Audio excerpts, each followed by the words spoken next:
surrounding Baltimore. Don't ask him about preseason games, oh no. Stuffing things in Griffin Basso. Despite it being on the internet, he can call it what he wants, so Glenn Clark Radio. Glenn Clark Radio. Glenn Clark Radio.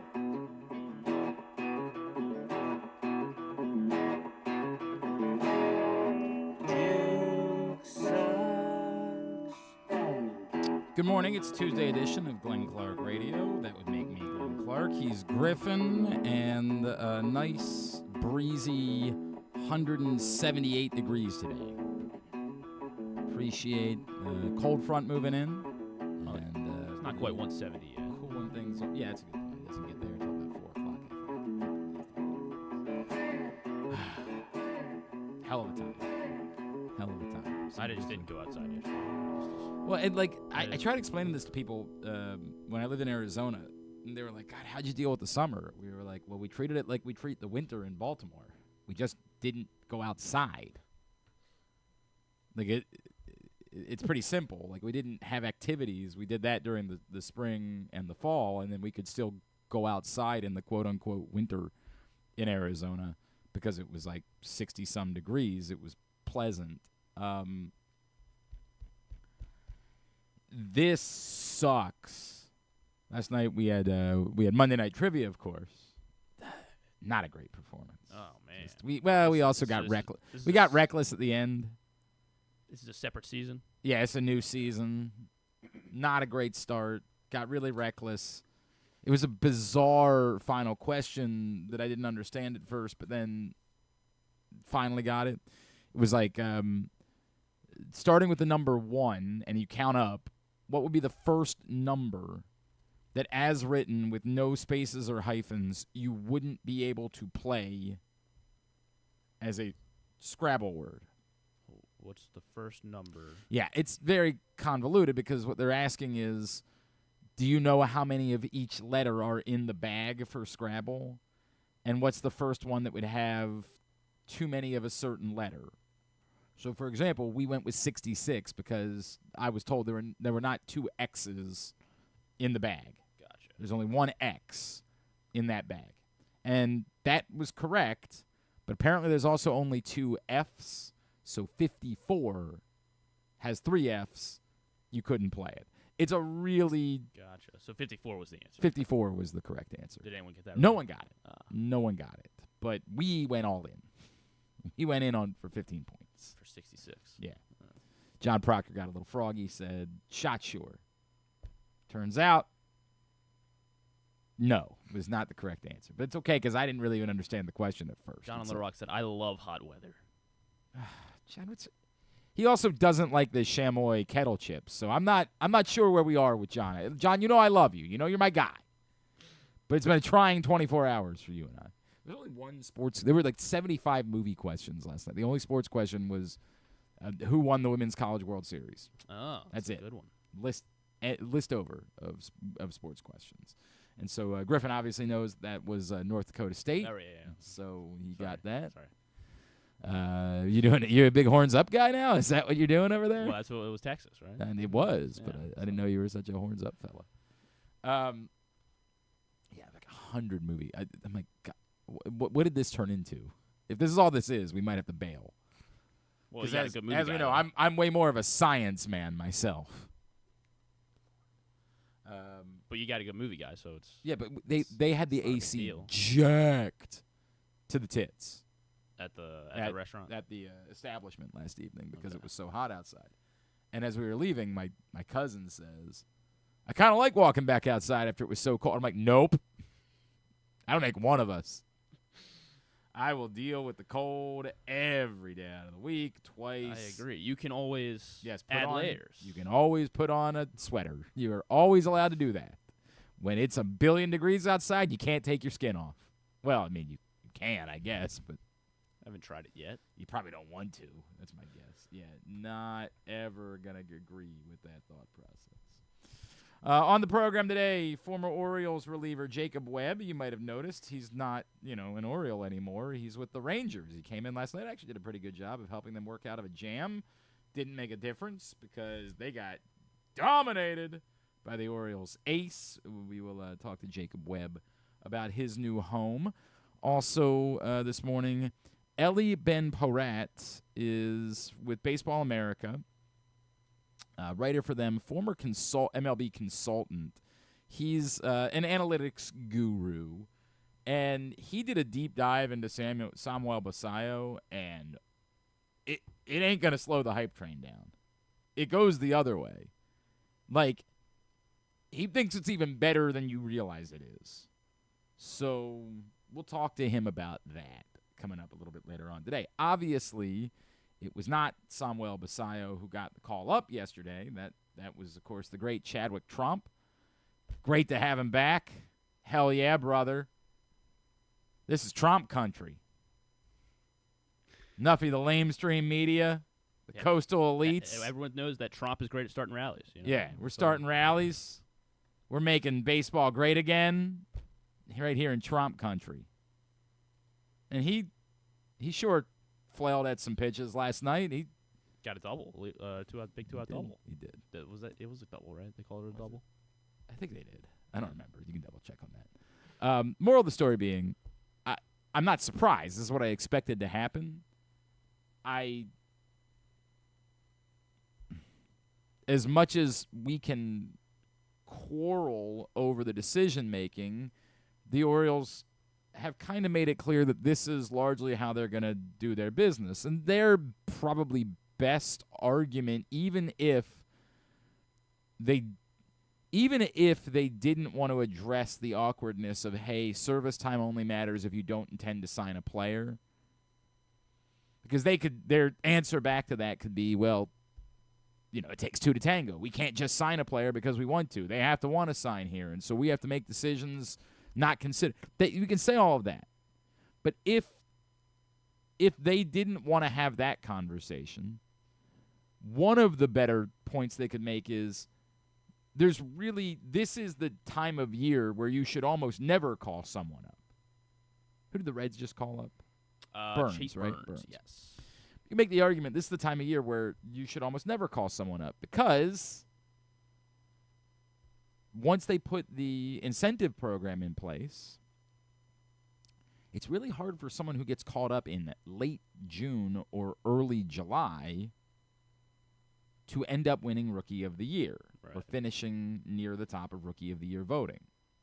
So the argument would be that really the only times you should ever call someone up that's a legitimate prospect would be at the end of the season to protect rookie status for the following year, or at the start of a season to get into Rookie of the Year conversation, to try to earn that draft pick compensation. Now, I don't know that Samuel Basallo will end up being a Rookie of the Year, but I do know that this makes it a tricky conversation.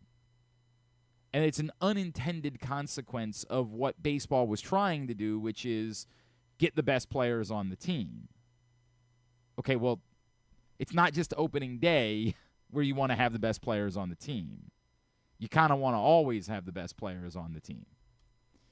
And we don't scream about it as much in June because it's not as much of roster construction on the whole isn't a topic. We lost our minds about it because it was regularly top prospect has insane spring training only to go back down on opening day, and opening day is when we talk about the construction of a roster.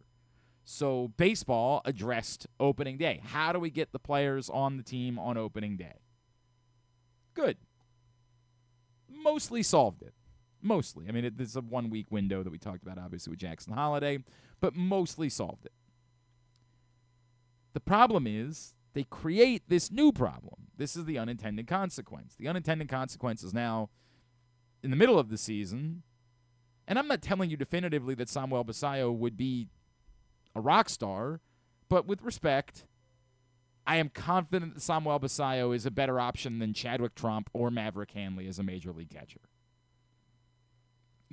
Even without seeing him, I'm confident of that.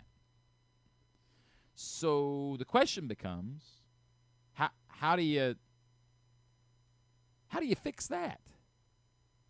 And I don't have that answer by any stretch of the imagination. I don't know what incentive program you could put into place. Could you give them a third of a draft pick in compensation if they call someone up and he puts up number? I don't know.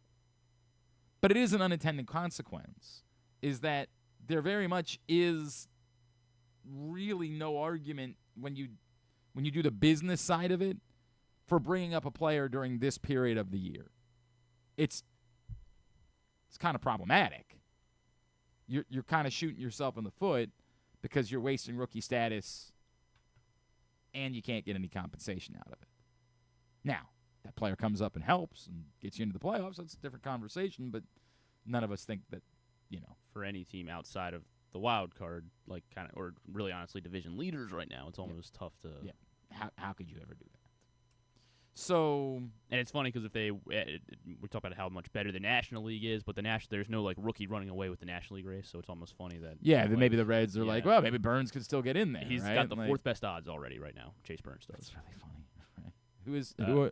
Who are the other candidates? Mizorowski, after 2 starts with Milwaukee, already is the favorite. He's looked really good. Plus 170 is the favorite in the National League, followed by Drake Baldwin and Agustin Ramirez from the Marlins.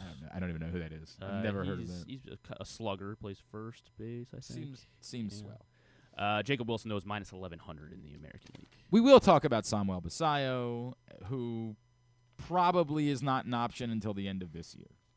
That's the reality of it. And I mean, I guess this could get really crazy, and Gary Sanchez got hit on the wrist yesterday, right? And then maybe Maverick Hanley isn't able to return next week. Like, I mean, it could get to a point where it's theater of the absurd, and maybe they have no choice. But based on, and I apologize for not bringing it up when we had the conversation yesterday. To me, the bigger conversation was about Tony Mansolino's comments, which it can't go unchecked. We can't just let people say things non-critically. And that's not a shot at Tony Mansolino. I hope Tony Mansolino wins the World Series and gets a 10-year contract to be the manager. I don't expect that he will, but I hope that's the case. It's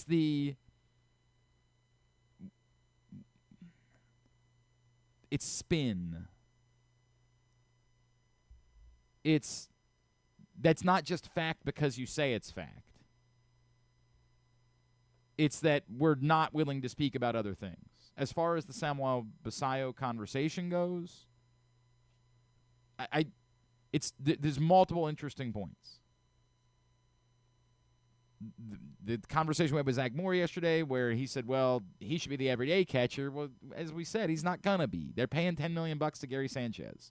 Gary Sanchez is going to be the everyday catcher, the quote-unquote everyday catcher, until Adley Rutschman is back. Because they're paying him like that. And so if he's not, then how are you guaranteeing at-bats for Samuel Basallo every night? Are you saying, well, any night he's not catching, he's definitely DHing or playing first base? I get why it's a bit more complicated than just, this guy's a catcher, you need a catcher, bring him up. But the biggest card in the deck is the timing. As much as it's service time. Because service time, you won't catch me listening to. You can figure out, you have the right to control that. You can have as much service from Samuel Basallo as you want. Just pay him. And then you get to have him for as long as you'll pay him for. So I'll never listen to service time. I don't want to hear that. But the incentive program and how you're essentially spitting yourself in the face if you do call a guy up in the middle of the year, that part I do think is a bit more relevant. And you can't manipulate that. You can't buy your way into you can't say, hey, well, if we give him $100 million, does that get us draft pick compensation? It doesn't. Maybe it should. Maybe it should though. Yeah. Maybe that's something that baseball considers. If they're. I don't think there's a chance in hell because the Major League Baseball works for the owners. The owners aren't going to encourage giving more. Well, if it means 20-year-olds, the Red Sox, the Yankees, and the dollars. Dodgers keep getting more draft picks, then Not going to do it. since they're the teams that will do it, that will pay Trevor their. Rogers obviously was phenomenal last night. 8 shutout innings. Okay, jeez, wow. What? I was about to say, what did he do? And then What did he do? Yeah, he was incredible. There's no doubt about it. A bummer for Jackson Holliday, who was awesome last night. 4 2-out RBI Right? for Holiday.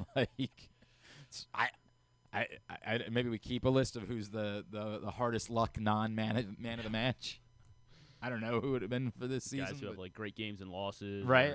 Or Or just second best somebody else performances. that Trevor Rogers gets his second man of the match of the season. Man of the match is brought to you by Live Casino and Hotel. There's always something going on at Live Casino and Hotel this Saturday night. Big fight night, UFC 317. You can pay thousands of dollars. I think that's what it costs now to watch the pay-per-view at home. Or you just come out to Sports and Social, watch the fights for free. You can reserve your table right now. The 100-foot media wall, you're just steps away from the FanDuel Sportsbook, so you can win some money throughout the course of the evening. And, of course, on top of that, delicious food. Love, love, love Sports and Social inside Live Casino and Hotel. Big fan, and get out there on Saturday night. Second man of the match of the season for Trevor Rogers. Congratulations to him. Now, led to a lot of think tanking last night. A lot of people pointing out that Trevor Rogers now has a better combined WAR in just 3 starts this season than Connor Norby and Kyle Stowers combined. Really? A lot of stuff that makes it seem, you do that thing where you put out something without context on Twitter, and it's big brain stuff, right? Like, Michael Elias knows what he's doing. And what's that? Michael Elias, he knows what he's doing. Well, you don't say that. You just put out that non-critically. We all do it. It's not. I'm not calling out anybody who did it last night. Everybody does it. You put it out. You're not really saying anything, but the subtext is supposed to say something. But when someone calls you out for that subtext, you say, "Well, I didn't say that. I just was putting out facts, man." I'm sure there's a term for this. I don't know what the term is. Gaslight? No. It's not gaslighting. These are facts. It's a fact that Trevor Rogers is like a .9 WAR this year, and Connor Norby and Kyle Stowers combined have like a .7. That's fact. Now, does that alone justify a trade or change the fact that they needed pitching help last trade deadline and they didn't get none of that alone? April, yeah. What's that? Or April, yeah. Yeah, or the start of this year. Sure, any of those times now. I mean, none of those things. And is that the measurement? Is it a win that you've got someone with a .9 WAR? Is it a greater statement that, as some people pointed out, he now has the second highest WAR of any Orioles pitcher this season? Which is probably a much more damning statement about who you have. Who is it, Sagano? Is that the Sagano. Okay. Are we going to ignore the fact that the last time he pitched, he was not good? There's a lot of context in here that we're just going to kind of ignore in the conversation and get swept away. How about the fact that, like, it's easy to say, hey, now in 2 of the 3 starts that Trevor Rogers has made this year, he's been great, right? Like, he says that the Orioles and they think they figured something out. They got a long-term plan. And it makes you feel, when you hear it in that context, you feel an amount of comfort, correct? But then remember, he made 8 starts in the minors this year. And what were his numbers in those 8 starts? No, they weren't great. Yeah, they weren't great. He pitched to a 5.51 ERA and a 1.56 WHIP.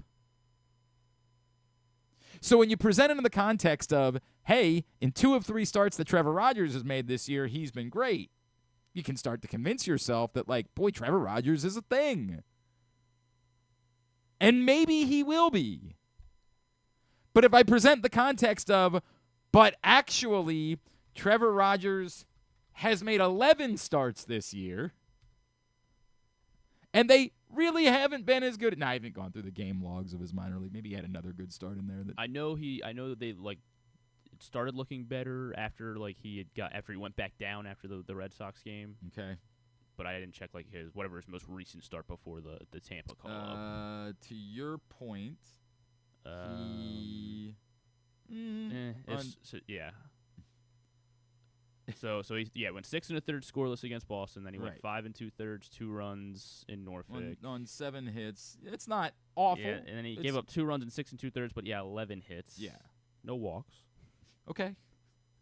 So then he gave up through 4 innings, gave up 3 runs. Maybe we say he had one more particularly good start in the minors this year.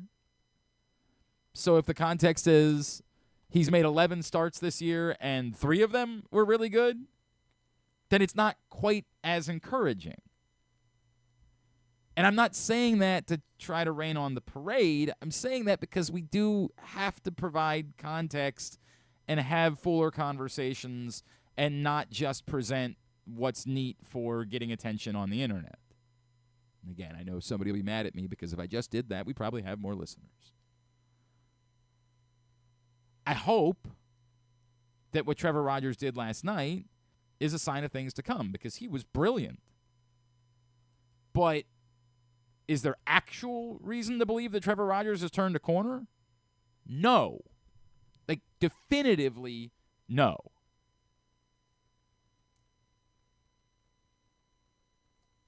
Have other Oriole starters had good starts this season? Maybe not last night. Maybe not 8 shutout innings. That part is true. But have other Oriole starters had good starts this season? Morton's had a few, yeah. Yeah. Well, Morton actually would be the one guy at the moment that you do feel good about. Yeah. This is the problem. We don't like to keep it in our pants. The appropriate way to react to what Trevor Rogers did last night was Trevor Rogers had an incredibly good start. And hopefully, Trevor Rogers can be a pitcher moving forward. But the actual evidence that we have on the whole is that this is an anomaly. Is it weird that Trevor Rogers' 2 best starts of the year happened to be 2 major league starts? Yeah, it's weird, right? That's kind of weird the way that works.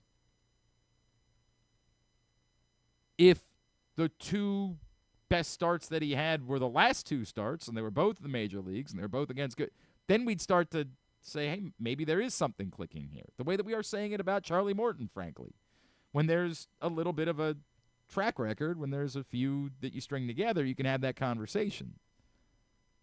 But there's a reason that Trevor Rogers was number 1 on Griffin's down list from last week. Maybe that's what drove him. Maybe that's the reason why. Listen, I'm happy he just wanted to shove it up your ass. I hope so. I hope that. I wish he should have name dropped me in the postgame. Right. He wasn't very good his last time out. He wasn't good his last time out. I hope that you get this Trevor Rogers. That would be great. Is it reasonable to expect that?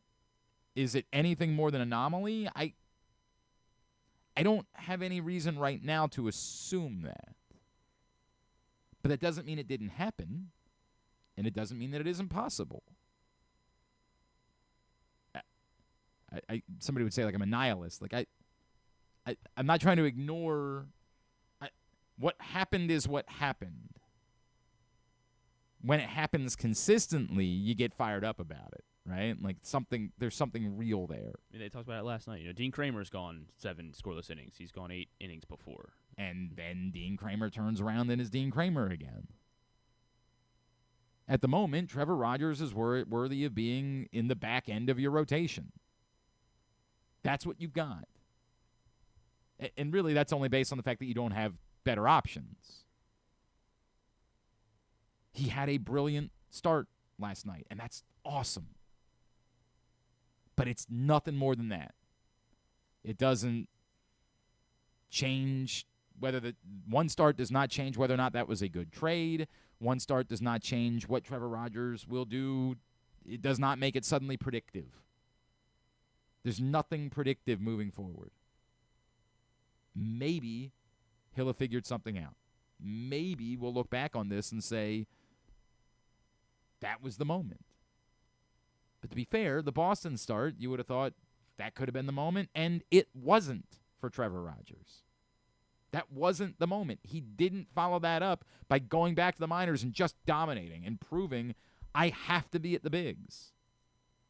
It's why when we were all so confused, like, why Trevor Rogers looked great, and then we all looked at his numbers and we were like, oh, that's weird. That was why then, they didn't call him back up for another month until they had a stretch of 20 games in a row. Mm-hmm.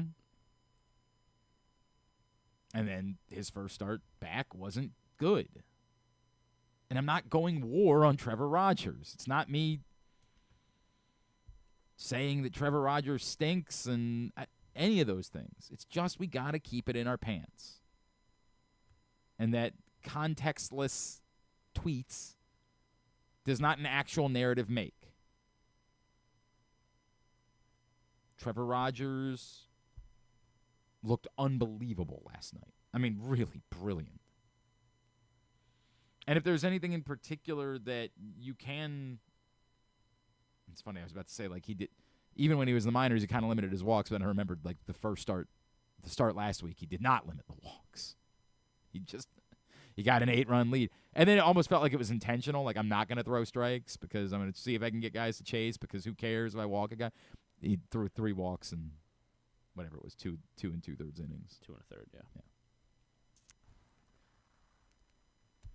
I hope. But do I have confidence in it? Not even the slightest. Not the slightest amount of confidence that this is who Trevor Rogers is. But, man, I hope. The velocity, if you want something in particular that was really encouraging besides just the results, it's always process and results, right? Like, you can get results without the process being good. But something about the process last night, the velocity, and the velocity deep into the game, right? Like, how long he was keeping the velo up over, like, 95. That was... Like, when you're pushing 100 pitches and the velocity is still up like that, and like... it's 100 degrees out. And then it's funny because I was having this conversation last night, and someone's like, maybe he just really likes pitching in the heat. And then I said, well, didn't last week. So I can't give him that. Like, I don't know what to make of it. I really don't. I have no idea what the story is, but it was pleasant. Like, I won't hide from that. It was really pleasant. And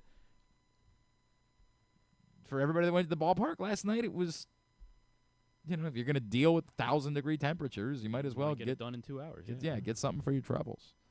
And Jackson Holliday was awesome. And even Cedric Mullins got a hit. Like, that was cool. A lot of good. One baseball game. We'll see how it goes. I've already forgotten who's on the mound tonight. Morton, yeah. The ace, the stopper. Yeah, that's right. Like, go back-to-back aces or to start the continuer, the series. Yeah. Right? Versus Jacob Latz, whatever that is. I am not familiar with Jacob Latt's work. Jacob Latz. I'm sure he's a swell fella. And then it's DeGrom on Wednesday against Sagano. It's funny because, the guys on the team aren't really sports. And, like, a couple of them are like, well, the Rangers good. I'm like, that's the damnedest thing, isn't it? Like... Why aren't the Rangers good? I don't know. Like, what? Admittedly, we didn't do like a preview. This is what happens when the Orioles lose a series. Why? I don't know why Seager doesn't play every day. I don't know what's going on. They with them. Don't play him against lefties more. But this is often than eternally the Bruce Bochy thing. The Bruce Bochy thing is you either win the World Series or you're 500. Corey really Seager under 500. Would just destroys the Orioles because he's good, and right. So. He's the guy. Like, it feels like whenever the Orioles play somebody, it's always I would just walk. To me personally, I would just walk this guy. Yeah. Well, there's one guy in their lineup where I'd be like, you know what, he's gonna kill us, and that's Corey Seager. There's nothing that Orioles fans love more than the idea of just walking everybody. I don't know. I don't walk everybody. It's just Corey Seager and Aaron Judge. Yeah, no, because it was who was it a couple weeks ago? We just had this conversation about somebody. There was somebody who had 3 hits in a game, and we were like, William Contreras. Contreras. Yeah, like, you just got to walk William Contreras. We love just walk 'em. We just love that. There's nothing we like doing more as a people. It's inherently in our blood. What we want to do is walk somebody. Because, again, as always, walk someone, shrug, win World Series. Well, walk someone, get next out. Right. Then win World Series. Right, because that's obviously what you're going to do in that situation. All you need to do is get 'Cause one you're out. definitely going to get the next guy out. Everybody knows that. That's the way that it works. I don't know why the Rangers aren't better. Seager's batting 143 this month. So What happened to him? I don't know. So OPS is 530 for the month. The of only June. regular that hits at all is Josh Smith. And like- he wasn't in the lineup yesterday because he's a lefty. What happened to them? Like, what happened to them? I swear they just won the World Series. I swear that happened. I know that the irony is that they weren't even that good that year. Adolis Garcia's not been good this year at all. His OPS is 680. Marcus Simeon's Wyatt been a Langford's massive been disappointment. disappointing, right? Yeah. Jonah Right. Heim was really good that playoff, or at least Yeah, during the regular yeah. season, during that playoff run. He has not been. He's been barely a viable starting catcher. This is why Skip Schumacher's just sitting there licking his chops. Josh Young, who was supposed to be better than Gunnar, is OPSing 650. That doesn't seem great. That doesn't seem like you're not going to win with that. Although it's funny because we were having this conversation. Sam Say- Haggerty's got the highest OPS in their lineup yesterday. That's so weird. Sam Haggerty. So we're talking about He's this. the one that walks up to the Godfather theme. Or Oh, at least that's- he did when he was with the Mariners. All right. We're having this conversation, and I say, but to be fair, the Orioles. Yeah, yeah. Like we can do this with the Rangers, but to be fair, But yeah, we're the, The Orioles, Orioles. and our best player has at least an OPS over 800. That's in the true. lineup yesterday, Laureano, that's true. 811. 811. Which Joe Hearns is higher though. I don't know what Joe Hearns is I think off the top of my head, but All right. So there you go. Orioles win. Hopefully they'll make it 2. We'll talk more baseball coming up in the 11 a.m. hour. When we come back in, I want to discuss we learned a little bit about the Lamar Jackson contract unfolding from a few years back. There's a details that came out during the collusion hearing with the NFLPA. That was unsealed. And nothing that's earth-shattering in there, but at least interesting, given that we would think the Ravens are back in the throes of contract conversations with Lamar Jackson. So we'll talk about that when we come back in. Today's show also brought to you by the Stan the Fan Variety Hour. Stan, Ross Grimsley, and Hagerstown Boxcars manager Shane Turner got together for a conversation yesterday. If you missed it, you can find it at facebook.com/PressBoxSports, youtube.com/PressBoxOnline, or PressBoxOnline.com/video. As always, Stan's show is brought to you by the Costas Inn and the brand new Costas Inn, now open in Timonium. Go check them out today. Feeling sluggish, unfocused, or not like yourself? It could be low testosterone. At Game Day Men's Health, we specialize in testosterone replacement therapy to help men boost energy, improve mood, and regain confidence. Our treatments, including testosterone cypionate, are safe, natural, and tailored to fit your lifestyle with weekly injections or pellet therapy. Get started today with a free testosterone test and feel the difference. GameDayMen'sHealth.com. Game Day Men's Health, where men reclaim their game. Make the most out of every day in your Toyota RAV4. Available in hybrid or gas-only models. A RAV4 can get you where you want to go in style. Check out buyatoyota.com for deals on new RAV4s from your local Toyota dealer today. Need a trophy or award that's as unique as the achievement? Look no further than Crown Trophy. With locations in Owings Mills and Gaithersburg, they specialize in custom trophies, plaques, and medals for any occasion. From sports and academic awards to employee recognition and corporate gifts, visit crowntrophy.com today and let them help you create a lasting memory for your school, team, or business. Crown Trophy is a proud supporter of the Maryland Public Secondary Schools Athletic Association. crowntrophy.com. The latest edition of Press Box is available now. On the cover, we celebrate the first ever Baltimore basketball player to reach the Naismith Hall of Fame as we talk to those who knew Carmelo Anthony best about how his Baltimore upbringing shaped his legendary career. Also inside, Bo Smoke profiles Ravens second-round pick Mike Green, and find our annual summer travel section with information on some of the best sporting events and activities in Maryland that your family can check out all summer long. Press Box is available for free at over 5 500 locations throughout the region, including 60 Royal Farm stores. Or you can read the entire issue online at PressBoxOnline.com, where you can also find great betting advice and the best daily coverage of the Orioles, Ravens, and Terps. Calling all athletes and families, don't miss Football versus Football, a free sports and wellness festival Saturday, July 19th from 10 to 6 at Baltimore Peninsula. Meet retired Ravens, other former NFL stars, and pro soccer players. Join youth sports clinics, get free health screenings, and enjoy food, music, and family fun. Powered by United Healthcare, presented by Sports Legacy Group, and supported by University of Maryland Orthopedics and 1-800-GAMBLER. One of the things that's definitely wrong with this country is that this dude still has a job somehow, some way. Glenn Clark. All right, back in here on GCRs, continue along on a Tuesday edition of the program. What are we doing? We want to talk to Isaiah Stanback? Do it in 3 minutes. All right, well, then I'm sorry. I'll quickly run over this story. So anybody go to profootball.com and you're going to read about that. From Pro Football Talk, there's a 61-page ruling that came out that found that the NFL encouraged teams to collude. But apparently, I'm reading it directly from Pro Football Talk, but inexplicably concluding the teams ignored that encouragement. You guys should collude. No, we won't do that. It has a lot of details in it, but among them, some of the details from when the Ravens were negotiating with Lamar Jackson in 2023. And those details include that during the hearing, Eric DeCosta testified that his difficulties in negotiating directly with Jackson, who has no agent, were exacerbated by, as Jackson explained it to DeCosta, technical difficulties.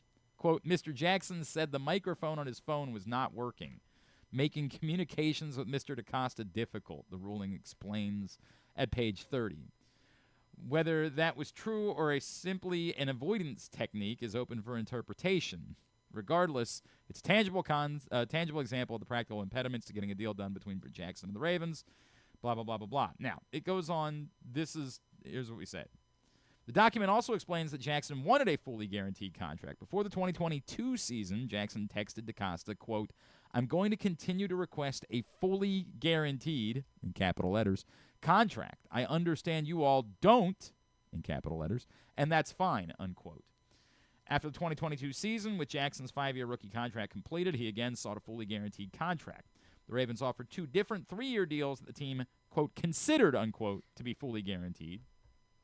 Jackson declined both offers and requested a trade. DeCosta asked for a list of teams to which Jackson would accept a trade. Jackson never provided a list. Only a couple of teams expressed interest in Jackson before the non-exclusive franchise tag was applied by the Ravens. After application, no team reached out directly to Jackson. The two sides were at an impasse. Jackson wanted out. No one was contacting him. The Ravens believed he wouldn't take a deal that wasn't fully guaranteed. So how did it get resolved? Well, here it is from page 32 of the document. Quote, Mr. DeCosta was preparing for the 2023 draft in April 2023 under the assumption that Mr. Jackson would no longer be playing for the Ravens, but on the eve of the draft, sent Mr. Jackson a new offer. Much to Mr. DeCosta's surprise, Mr. Jackson quickly accepted it. Now, ultimately, none of that really matters because, right, they got the deal done. So who cares what the process was of getting there? It is a fascinating look. For what it's worth, the teams who clearly did not collude do appear to have broken the players. The players are not willing to sit out and miss time, and nobody else besides the Browns offered a fully guaranteed deal, so the players have just accepted what they could get. Will Lamar Jackson, in this process, attempt to be the canary in the coal mine? Knowing that the Ravens can't have him at the cap figure that he's currently slated to be at next year, will he say, I'm going right back. You want to do a new deal? No problem. Make it fully guaranteed.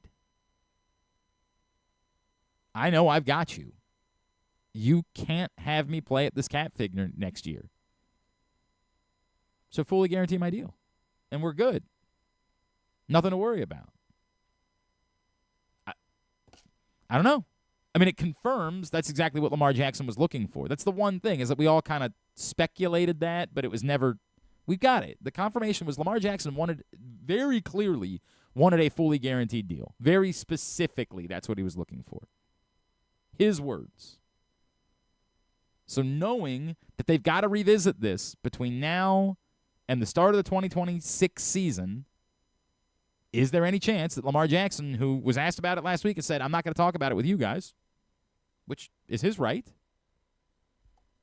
does he go back and say, I feel like I've got the leverage again, so I want to do this on behalf of all players? I want to be the guy that forces the issue related to a fully guaranteed deal. And does this become a problem again? At the moment, all we can say is to be determined. In the meantime, on paper, the Ravens are really good. And our next guest was talking about that this week on Good Morning Football over on NFL Network.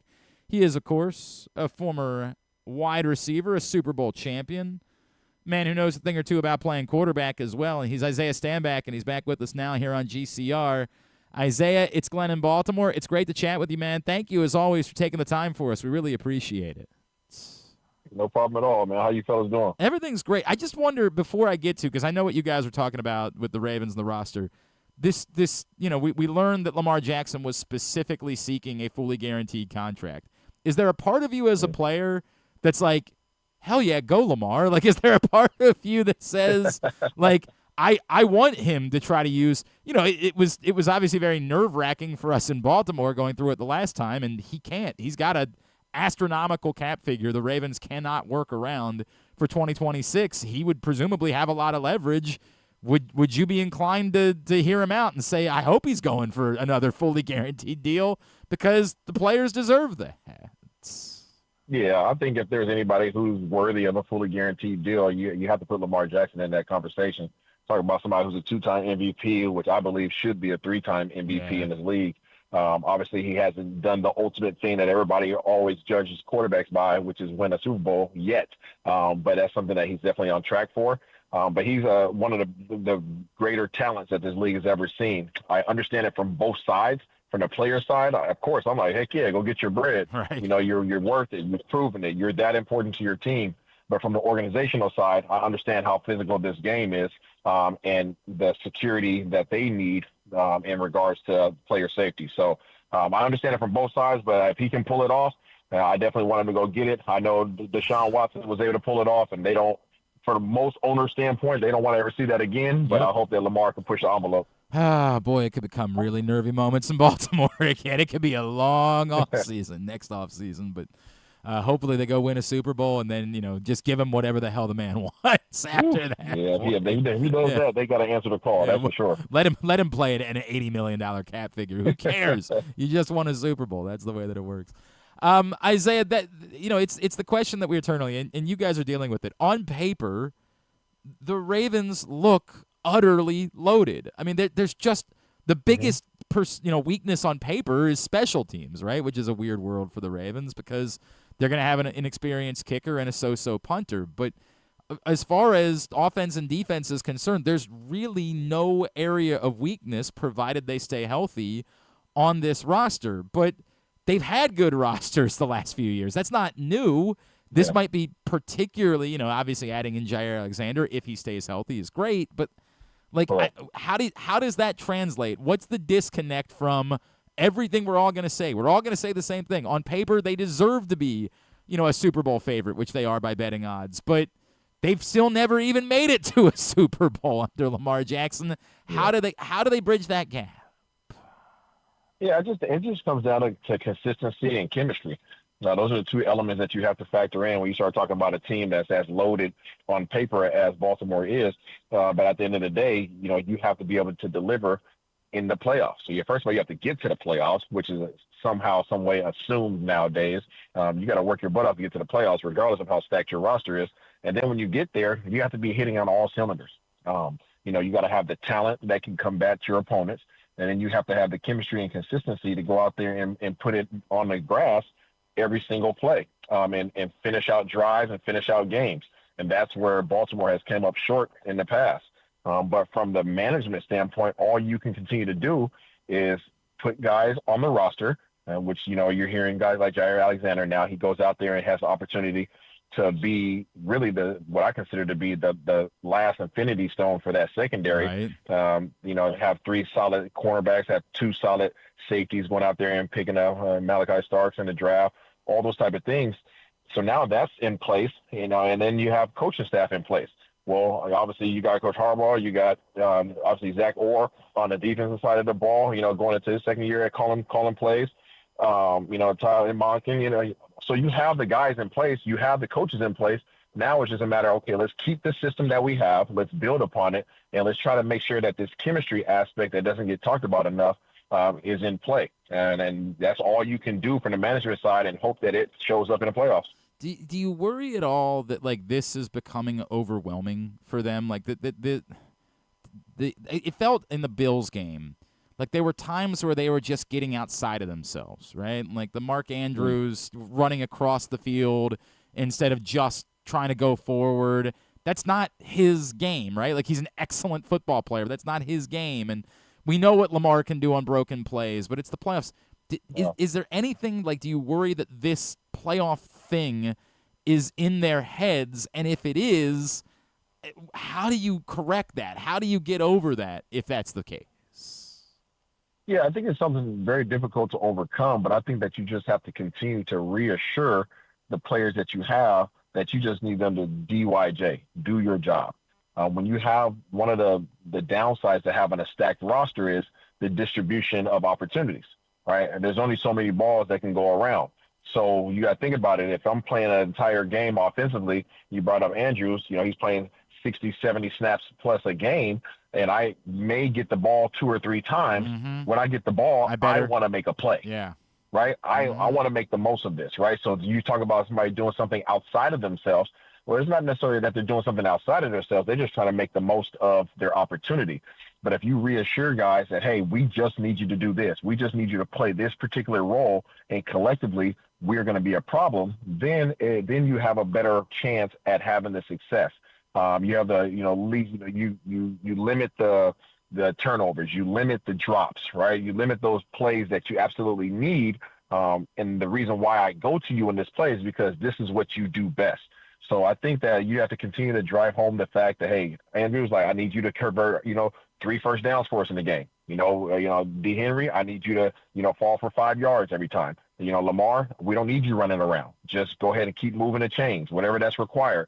And then, maybe one play a game, you guys have to do something amazing, but that's not something that we're going to ask you to do. That's something that you just fall into because you are that level of player. He is Isaiah Stanback. He's with us here on GCR. Isaiah, after the Jaire Alexander addition, again, looking at the totality of this roster, there is a strong opinion of, if not now, when, right?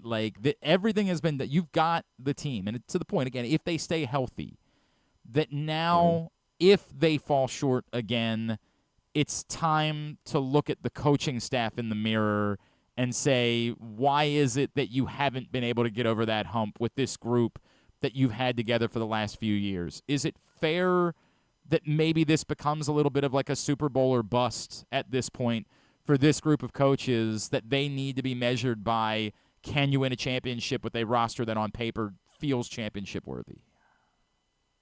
That's the question that's always going to be posed, but I like to push back on people who have that mentality and say, name a coach that can guarantee you a playoff run.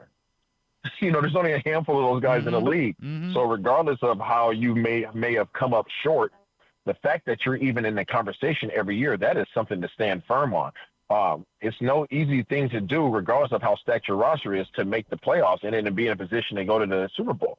The guys have done we've had some of the greatest players ever play this game who have never won a Super Bowl, never even been to Super Bowl. So I don't think that's indicative of necessarily the coaching staff all the time.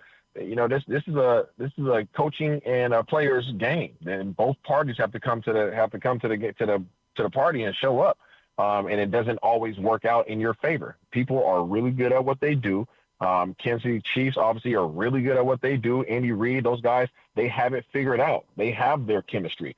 And now you're just looking to have yours. But while you're simultaneously having yours as the Baltimore Ravens, the Buffalo Bills are coming together too. Mm-hmm. And then you got sleepers like Houston and stuff that are starting to put together some solid teams. So this is a competitive league. Nothing is guaranteed. I don't know that I can say that it's fair to judge a team if the Super Bowl or bust. I just think that it is hard to be successful every single year, and that's one thing that Coach Harbaugh has done with this organization ever since he touched ground. The argument is like you're better having someone that can get you to the dance than someone that you don't know if it's going to work with that group. And I certainly look. Everybody always points out hey, look at how it worked out for the Eagles. They moved on from Andy Reid, who we know is a great coach, but they ended up winning a Super Bowl sooner than he did. And I hear that argument, right? Like I hear it, but does that definitively mean that it was the right decision? Would they have not? If they had kept Andy Reid, would they have won 3 Super Bowls with Andy Reid in the coming years? I don't know, right? Like I don't know the answers to these questions. Success followed him, right? Because 100%. Not by chance. He's a great coach. Obviously, Patrick Mahomes helps.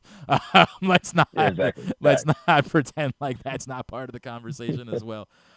Were you any trepidation at all for you, Isaiah, about giving big money again to a running back that's like I asked this question acknowledging my answer is no. Like I'm giving it to you. Yeah. But I watched Derrick Henry last year and I said, my God, this man is different. Like this is not like everybody else. And so I've got no problem with it. I think maybe there's a chance the guy could do this until he's 40 because he's just a different human being. But I pose it to you. Any trepidation about that at all? I don't. I'm all about the impact of the player, regardless of, what position you might play. I'm on record saying that, some of these kickers, like for instance, like in Dallas, Brandon Aubrey, when it's time for him to get paid, he's going to get paid. Why? Because he has that great of an impact on the game. So regardless of your position, how you are utilized with your team and the impact that you have on your team, you should be paid accordingly. I am not about putting caps on players just because of the position that they play. If you impact the game, if you're a guy that they have to circle with the red laser every single time that they step in a meeting room and your presence is felt when you're in the game, that your pay needs to be indicative of the impact that you have on your team and on your opponents. And man, he is so good at that. Like, it's just insane, dude. Like, he is wearing people down. You can just see the business decisions that are being made during the course of games. We got no interest in doing this whatsoever. I brought up that the one weakness, Isaiah, is on paper, it's special teams, right? It's a so-so punter and a kick. Whoever the kicker is going to be, we think it'll be Tyler Loop, the draft pick, but they're going to have a competition. Will be an inexperienced kicker. Is that like we know the Justin Tucker thing? It was kind of they had to do what they had to do there. So I'm not really second guessing that. But are you surprised they're going the route of inexperienced instead of veteran?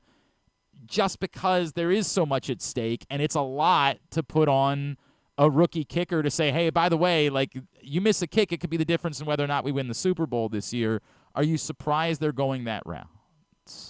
Not at all. There's so many talented kickers in this world that we don't even know about, but just haven't been given the opportunity. You start talking about how the game of football and the NFL is really starting to transcend into around the world. You have now soccer players that are stepping into the fold and can kick.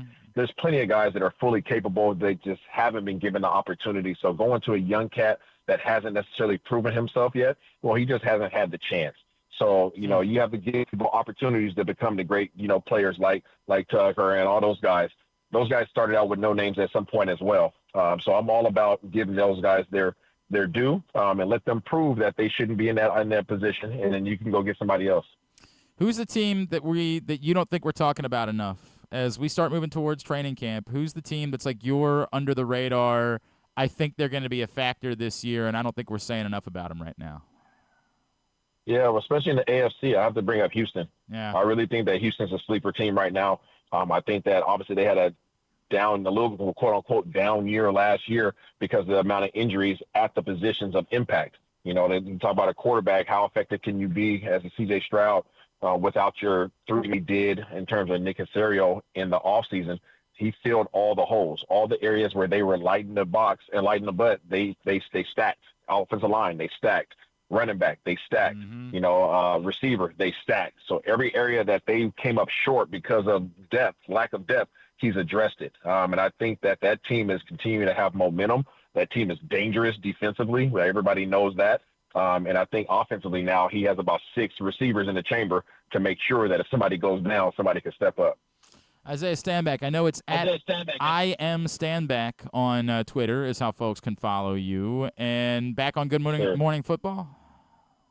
Yep, I'm here all week, man. All week, man. Be checking them out on NFL Network. Isaiah, really appreciate. I know you have these early mornings. Thanks for squeezing us in after the show. Really appreciate you doing it. Let's talk again real soon, all right? No problem. I appreciate you guys, man. Y'all be good. Thanks, Isaiah. Isaiah Stanback with us here on GCR. Appreciate him taking the time for us. All right. We come back in. We will catch up with Jacob Webb, former Orioles reliever, now with the Texas Rangers. Got in the game last night. We'll talk to him next here on GCR. Driving in Maryland? Did you know an Easy Pass from DriveEasyMD.com can save you time and money? Of course you did, because you are a thrifty driver. An antenna reads your Easy Pass transponder and automatically deducts the toll from your Easy Pass account. There, you just saved money with Easy Pass, all without slowing or receiving a notice in the mail. Well done, thrifty driver, well done. Get your Easy Pass at DriveEasyMD.com. Calling all athletes and families, don't miss Football versus Football, a free sports and wellness festival Saturday, July 19th from 10 to 6 at Baltimore Peninsula. Meet retired Ravens, other former NFL stars, and pro soccer players. Join youth sports clinics, get free health screenings, and enjoy food, music, and family fun. Powered by United Healthcare, presented by Sports Legacy Group, and supported by University of Maryland Orthopedics and 1-800-GAMBLER. Baltimore's Classic 5 golf courses make golf fun and affordable. All 5 local courses, Pine Ridge, Mount Pleasant, Forest Park, Carroll Park, and Clifton Park, are challenging and fun for players of all skill levels. Book your tee time today at classic5golf.com. Celebrate 60 years of America's favorite muscle car at Live Casino and win a new Ford Mustang. Earn entries daily and enjoy revved-up specials across our restaurants and bars all June. Cruise in Saturday, June 28th, and be one of 25 players to win cool trips, hot prizes, or a new Ford Mustang. Hit the gas at Live Casino at Arundel Mills. Must be 21. Please play responsibly. For help, visit mdgamblinghelp.org or call 1-800-GAMBLER. Gambling can be a fun and entertaining experience, but there are risks involved. If you're planning on betting on the game at the casino or on your phone or computer, know your limit, stay within it. Set a budget and a time to stop. Remember, gambling isn't a financial solution, and it doesn't mix well with alcohol or drugs. Know the risks and have a plan before you begin gambling. For free and confidential services, call 1-800-GAMBLER 24/7 or go to helpmygamblingproblem.org. The latest edition of Press Box is available now. On the cover, we celebrate the first ever Baltimore basketball player to reach the Naismith Hall of Fame as we talk to those who knew Carmelo Anthony best about how his Baltimore upbringing shaped his legendary career. Also inside, Bo Smoke profiles Ravens second-round pick Mike Green, and find our annual summer travel section with information on some of the best sporting events and activities in Maryland that your family can check out all summer long. Press Box is available for free at over 500 locations throughout the region, including 60 Royal Farm stores. Or you can read the entire issue online at PressBoxOnline.com, where you can also find great betting advice and the best daily coverage of the Orioles, Ravens, and Terps. Feeling sluggish, unfocused, or not like yourself? It could be low testosterone. At Game Day Men's Health, we specialize in testosterone replacement therapy to help men boost energy, improve mood, and regain confidence. Our treatments, including testosterone cypionate, are safe, natural, and tailored to fit your lifestyle with weekly injections or pellet therapy. Get started today with a free testosterone test and feel the difference. GameDayMen'sHealth.com. Game Day Men's Health, where men reclaim their game. Contrary to what some people believe, I actually like this guy when he sleeps. Glenn Clark, talking sports. All right, back in here on GCR's Continue Along on a Tuesday edition of the program, and it was good to see our next guest back in town last night. This actually worked out well for everybody. He came in, he pitched well, got his team out of trouble, and yet didn't impact the Orioles whatsoever. So we can have a pleasant conversation about it. anyway this morning. He is, of course, former Orioles reliever, now Texas Ranger, Jacob Webb, and he's back with us this morning here on GCR. Jacob, it's Glenn. It's been too long, man. It's great to chat with you. Thank you for taking the time for us this morning. Yeah, man, I appreciate you guys having me on. Absolutely, dude. It's good to hear your voice. Hey, when you get back here, after spending the last couple of years here, what in particular, when you're in for 3 days, do you need to do? Is there like a meal that you have to have? Is there somewhere you got to visit? Like, what's something that you have to do while you're back in Baltimore for 3 days? Yeah, I mean, you gotta enjoy the crab while you're out here. It's definitely top notch out here for sure. Are you at the place where, like, do you go pick crabs, or do you just get like crab cakes when you come back to town? Usually I just get crab cakes, Okay. and then at the field they usually have like a spread with some crab and That's all not that bad. kind of good stuff. That's so. not bad, right? I was Yeah, wondering. yeah. There was a video of like the Ravens rookies going to learn how to pick crabs that popped up this weekend, and it was utterly hilarious watching them. Did you at all, while you were here, learn how to pick crabs? Would you be able to help your teammates if you guys went out for crabs? Honestly, no, I Okay. haven't had the experience, but that actually sounds pretty fun. I would definitely do that. Oh, we if I- should have if I had arranged the that. chance. Oh, man, we should have made that happen. We'll talk more about that. We'd love to do that with you. Jacob, obviously, I'm sure, I guess take me through it. The end of last year, did you know, had you been given like a heads up at all? Were you expecting you were going to have everything, you were going to get picked up or you're going to get tendered, or did you kind of know, hey, I'm probably going to be moving on? And how did it end up working out that Texas was the right spot for you afterwards? No, I didn't really know that I was going to be moving on. I was honestly hoping to, re-sign back with Baltimore, but, that's just part of the business, and team decided to not tender me and kind of go our separate ways. But very much enjoyed my time in Baltimore, and in the off season, I became a free agent and got a few calls from some teams, and Texas was definitely top of my list. So I ended up getting a pretty solid contract there, and happy to sign there. You bring up the time that you spent in Baltimore and what it meant to you, right? Like, because I know you had other stops, and one of them you won a World Series. Like, there are other things, but in a way, like, is Baltimore, based on how things played out, and when you were let go by the Angels, is there a phrase, like, is it you rediscovered yourself in Baltimore? Is there a way to put into context how things worked and why things worked and why Baltimore was important for you in this, everything that you've accomplished in your career? Yeah, I would say I think Baltimore just kind of let me be who I was. In previous years, I kind of struggled to kind of figure out who I was, and I think they kind of shine the light on what I do well, and kind of help me be a better pitcher in that way. I think they just, like I said, they let me be who I was, and they let me go out there and compete and put me in a good situation, good opportunities to be successful. I remember like having a conversation with you early on about the changeup, right? Now we think of you as a changeup artist, right? Yeah. But like, take me back to, was it an encouragement? Hey, we want you to use it more. Like, why was it so connective with the changeup when you got to Baltimore?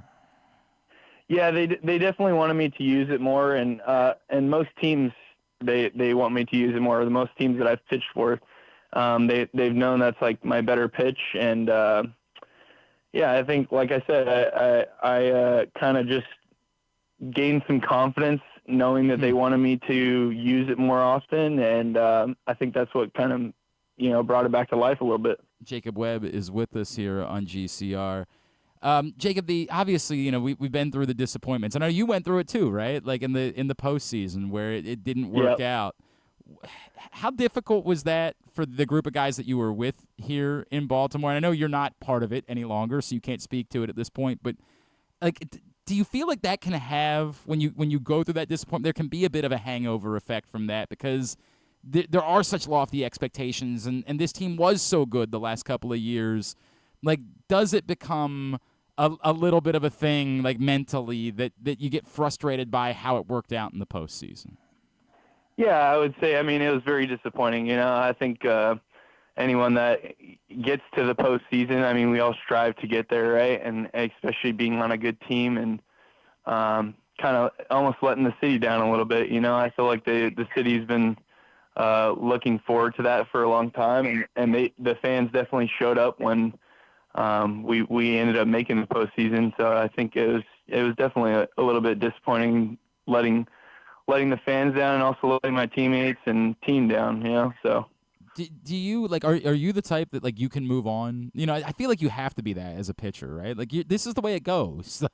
You're not. Yeah, I mean, especially as a reliever, you definitely have to. You have to be able to compartmentalize pretty well, and you have to be able to let the last night go and today's a new day type of deal. Right. Is it always easy for you, or are there times where it lingers with you? Can there be circumstances where you find yourself going back to the mound the next time and being like, dude, I still wasn't over the thing that happened the last time? Oh yeah. I mean, it happens all the time, but I think the good players and the good coaches even throughout the game, you got to be able to have a short-term memory, man. It's part of the game. It's going to happen. You're not always going to win. You're not always going to lose, So it's just being able to adjust when things get tough and being able to keep it pretty plateaued when you're going well. I appreciate that. Do you have a method for that? Do you have a I do yoga on a Tuesday or something like that that allows you to have that mindset? Honestly, maybe a couple drinks after the game, so on and so forth. But wait, is that unique? Nothing. No. Is that unique to when it doesn't work? Last night, you come in and you do your job. Do you need to have a drink after the game, or are you no, I'm good? Is that unique to the results of what it is that you do when you pitch? No, I wouldn't say it's very unique all the time. I think sometimes it just, it can weigh more on you a little bit depending on the situation and whatnot. But, I think you just having the right mindset and going about your business and trusting who you are and what you do. What is the preferred – it was a tough night, gave up a home run. What is the preferred beverage for flushing it out of your system in that scenario? I'd probably say a glass or two of some good bourbon. Okay, I mean, like Angel's Envy, that type of deal? Eagle Rare, Buffalo Trace, Four Roses. I don't know. Anything good. Those all play. Yeah. There's nothing better. Now I just want to sit around not during this heat. I can't do it today. Yeah. But I just want to sit. There's nothing better in the world than sitting out by the fire. I'm a dad, Jacob. I'm 40, right? So I'm a dad. Okay. The greatest joy in life was sitting by a fire, smoking a cigar, and drinking a bourbon. It's just there's nothing that compares that sounds to phenomenal. it. Dude, there's nothing in the world that compares to that. Oh, yeah. Is it a different beverage if, last night when you get the job done, do you still have the same beverage, or do you maybe, treat yourself to a beer or something like that after you get the job done and when you come in? No, it's not every night. Okay. I try to also recover pretty well and make sure I'm taking care of my body. I guess that's important. Every so often, you gotta let loose and kind of flush it down the drain a little bit and enjoy a drink or two. I appreciate that. Can relax. But I appreciate that, man. I think there's something very human about that, and I really appreciate and acknowledge. It's funny because I was talking to O'Hearn a couple weeks ago about superstitions, and he let on that he was like, I go to the exact same gas station to get Zyn packs. That's what I do, right? Oh, yeah. And then he had a moment where he was like, was I supposed to say that out loud? And I was like, no, we love it's a human thing. We all feel that. Man. We all understand what you're going through. I love that that's the way that it works. Man, it's a high stress job. It's part of it. Dude, no doubt about it. I was gonna say, I guess pitching in Texas, although you're pitching either indoors or in a climate controlled environment. Was it actually more miserable pitching in the heat last night than it is pitching in Texas? Honestly, I preferred it. It was very hot. Don't get me wrong. It's probably one of the hotter days I've ever felt in Baltimore, but I enjoyed it. I enjoy the heat. I feel very loose. It takes only a few pitches to, get warmed up. Is this because I don't got to sit there and throw too many, So. Is this the Southern California part of you coming out? No. Okay. California is not even close to anywhere like Right. here. Right, because you're on the water out there. Like it's not the same thing. Yeah. So you do you like not ramp up quite the same way? Like, do you just know the adrenaline's flowing? Like, is it different when you're in the bullpen on a night that was as hot as last night was? Yeah, I mean, the adrenaline. I think the adrenaline's always flowing. I mean, especially coming into bases loaded, nobody out kind of situation. Right. You're coming out there to try to do your job and try to let as least amount of runs scored as possible. So Okay, so are you the type that's like, oh hell yeah, give me bases loaded, nobody out because it's a challenge, or are you the type that's like, okay, all right, you live off of that? Absolutely, I feel like I thrive better in those situations. Okay. And I feel like that's what kind of irked me a little bit when I was in the playoffs, with Baltimore and kind of bases loaded, grand slam kind of deal. So, yeah, I mean, I think it's definitely gives me a little bit more hype behind the outing when I'm coming into a situation like that, for sure. Is it is there a genuine different mental feel than coming in that spot than there is coming into a clean inning? Like, do you feel like you're more intense, ramped up for that spot than you would be if you walked in at the start of an inning? Yeah, I would say there's definitely a heightened feeling behind it. I think coming into a clean inning is always nice. You never complain about those kind of deals, but coming into a bases loaded, nobody out is definitely a cool, heightened feeling when you're going out there. It's dope, man. That's really cool. I love the idea of you just being like a total psychopath. Like when you get to the mound. Absolutely. How do you have like a mental thing that you do to prepare for that? Like the psychopath part of it, the hulking up, if you will? Not really. It Okay. just kind of turns on, man. Like as soon as I kind of coming out of the bullpen, my mentality just completely shifts, and I go into it's almost like I black out. I don't even know how to explain it. It's just what happens. I love the idea of you like mother effing everybody on the way to the mound. Oh yeah. Okay. Get out of my way, mother. I love that. Jacob, a guy that you're not unfortunately going to get to see, we don't think this week, but you were around the last couple of years, is Jaire Cano. He just got sent down over the weekend or got optioned. You know how talented he is, and we've all seen it. Like, it's unbelievable. And speaking of guys that are intense, right? Like, with this Jaire Cano stare downs are some of our favorite moments. How confident are you? And as somebody who's been through this, right, like, is there advice that you have? Like, what does it take to handle when you go through the tough times, the times where it's not working, to come out from it on the other side? Well, I think anytime you're being sent down like that, I think it's also could be a positive, too. It just depends on your perspective on it. And I think, having a positive outlook and possibly going down there and getting himself a nice reset and maybe shifting his mental perspective on what's going on and kind of just honing back in and figuring things out. And I know he knows how good he is, and he'll definitely be back up here at some point. I guarantee you that.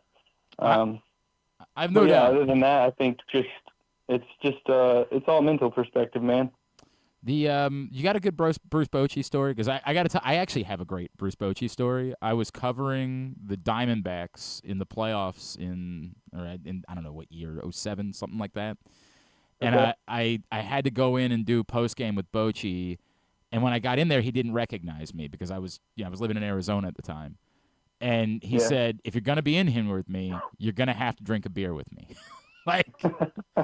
And I That's said, awesome. and I said, all right. Like, I was 24 or whatever at the time. I'm like, hell yeah. Like, I'll have a beer with you, Bruce. Do you have a good Bruce Bochy story about what makes him so special, so unique, and has made him obviously a Hall of Fame caliber manager?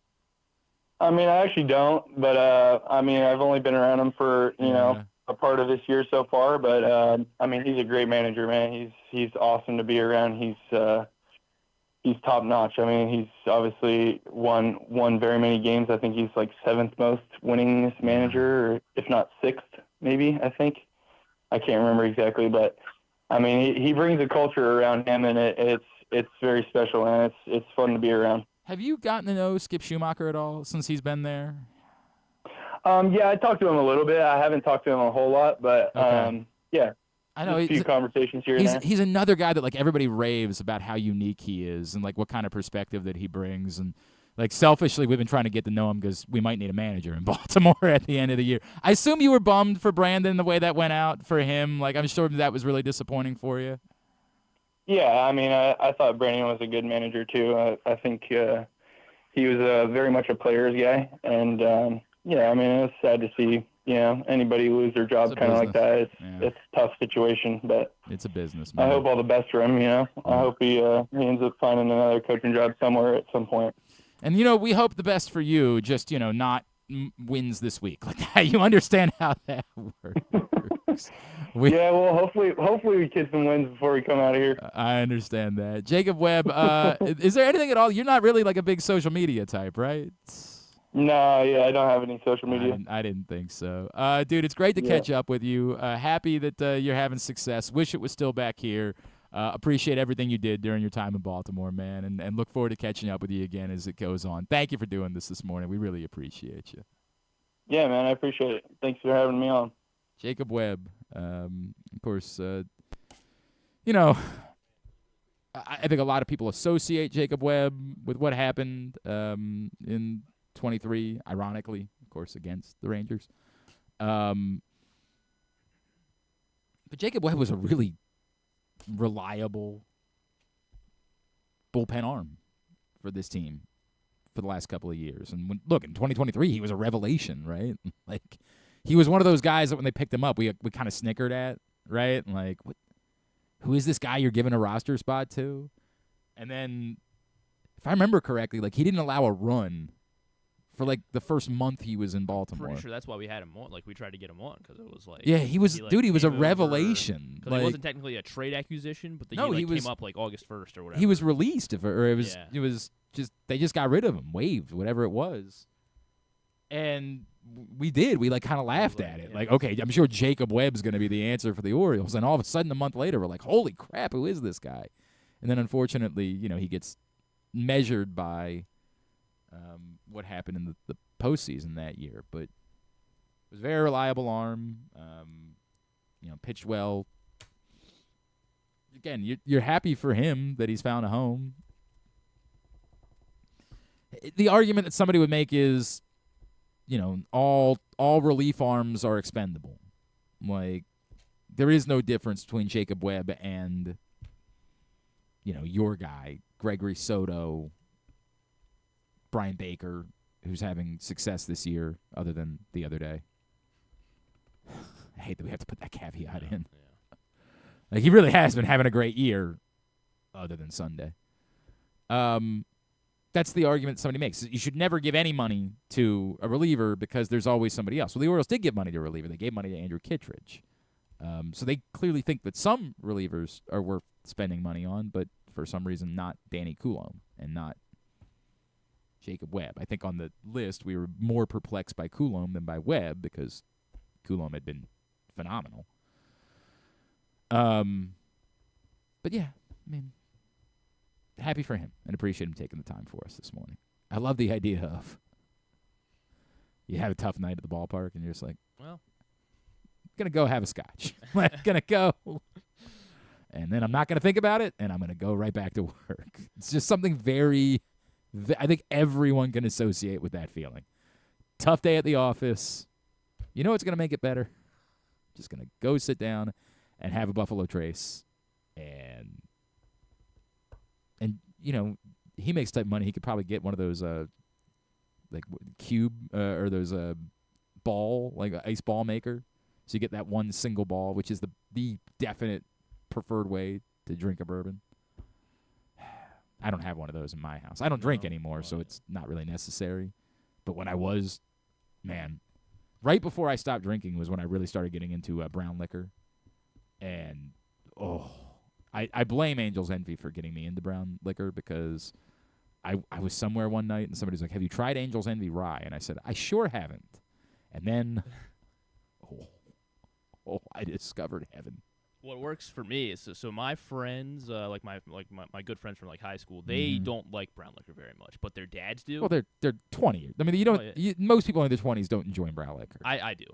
Okay. Yeah. And so their dads do. So they have it. Yeah, they have it, and so I just try. You help yourself. Yeah, I help. Well, their dads are coming home. Their dads are coming home. Yeah, I'm like, hey, you just Mr. walk Tom. over and you're like, Don't mind if not helping I myself. was hoping to chat with you about the economy. They serve me. I'm like, okay. Mr. Tom, you got anything good today? And he's like, oh yeah, you're gonna love this, and he'll just make a drink for me. It's perfect because I think Proctor might have admitted to stealing a bottle. I can't remember what he said. Maybe Eli Craig. He's admitted to stealing a bottle from a friend's gathering. Not stealing. Somebody left it behind. That doesn't surprise me, Proctor, one bit. They had gotten together.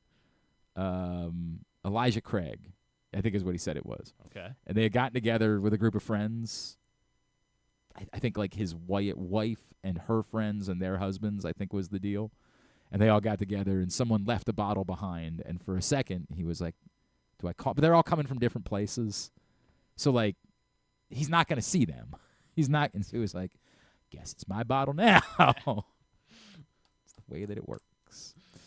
Appreciate Jacob Webb taking the time for us this morning. Still to come, we want to find out a little bit more about Samuel Basallo. So, Eli Ben-Pohrat. I told Griffin, we got to make sure we get it right. Eli Ben-Pohrat is going to join us from Baseball America to give us a little bit more perspective about Samuel Basallo. Today's program is also brought to you by the Maryland 5-Star, which is back in Cecil County this October at Fair Hill, one of the best events on the calendar every year. If you've never been to a major equestrian event, it's a cool thing to go learn the sport. Really, if you go particularly for the race day on Saturday, you're going to be blown. Your mind is going to be blown.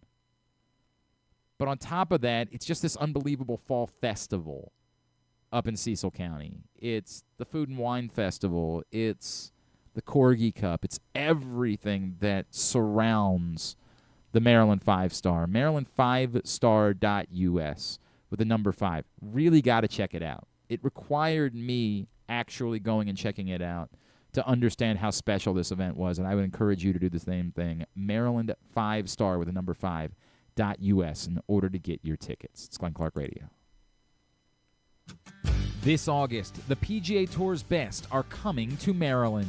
The 2025 BMW Championship tees off August 12th through 17th at Caves Valley Golf Club in Owings Mills. See the top 50 players battle it out in the penultimate event of the FedEx Cup playoffs. Don't miss your chance to witness world-class golf, fan experiences, and unforgettable moments. Tickets are on sale now at bmwchampionship.com. The BMW Championship, where legends take the lead. Celebrate 60 years of America's favorite muscle car at Live Casino and win a new Ford Mustang. Earn entries daily and enjoy revved-up specials across our restaurants and bars all June. Cruise in Saturday, June 28th, and be one of 25 players to win cool trips, hot prizes, or a new Ford Mustang. Hit the gas at Live Casino at Arundel Mills. Must be 21. Please play responsibly. For help, visit mdgamblinghelp.org or call 1-800-GAMBLER. Driving in Maryland? Did you know an Easy Pass from driveeasymd.com can save you time and money? Of course you did, because you are a thrifty driver. An antenna reads your Easy Pass transponder and automatically deducts the toll from your Easy Pass account. Learn more at driveeasymd.com. Gambling can be a fun and entertaining experience, but there are risks involved. If you're planning on betting on the game at the casino or on your phone or computer, know your limit, stay within it. Set a budget and a time to stop. Remember, gambling isn't a financial solution, and it doesn't mix well with alcohol or drugs. Know the risks and have a plan before you begin gambling. For free and confidential services, call 1-800-GAMBLER 24/7 or go to helpmygamblingproblem.org. Want to improve your golf game or learn to play for the first time? The Baltimore Golf Academy has fun, instructional programs for the beginner golfer to everyday players. The Baltimore Golf Academy can take your game to the next level. Enroll today at BaltimoreGolfAcademy.com.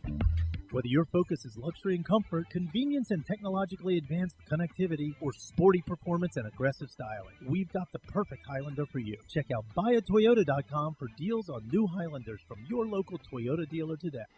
Coming back in here with Glenn and the other guy, Garrett, whatever his name is. You know who they are. All right, back in here on GCRs, continue along on a Tuesday edition of the program. And Proctor, apologies, he just says he likes the term rehomed for the bottle more so than stolen, because it wasn't stolen. They left it, and you weren't going to see these people. Like, you could call and be like, hey, I'll see you again. And He didn't pay for it. No, but again, it was rehomed. It was left behind. This person clearly didn't want it. They left it behind. They went home without their bottle of Elijah Craig. So it now became the community's bottle of Elijah Craig. I think Proctor is correct on this. I think he handled things. And you know me, I just don't like literally almost never defended Proctor in my life. I just don't like giving But him on credit. this one, I think he's correct. On this one, I think he's handled it the way that it was supposed to be handled. Real quick, Joe. Joe says, thanks for raining on our Trevor Rogers parade. I guess here's the question. How imperative is it that Trevor Rogers work things out because the Orioles don't really have pitching lined up for next year? Does it almost become make or break on whether or not Trevor Rogers works? I mean, that depends on how willing they are to fix the problem, Joe. Like, that, does it become make or break?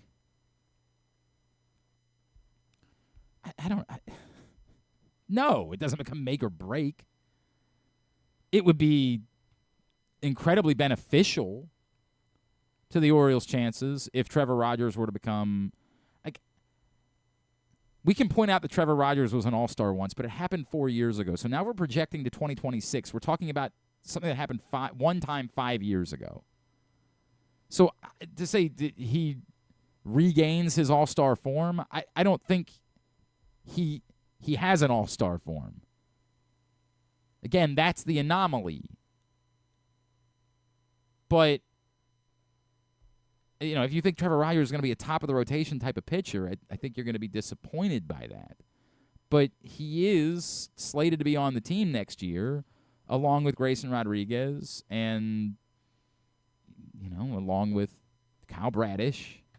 And so if you want to say you can start putting together a pitching nucleus from that group, a group that you believe could be your rotation, like, sure.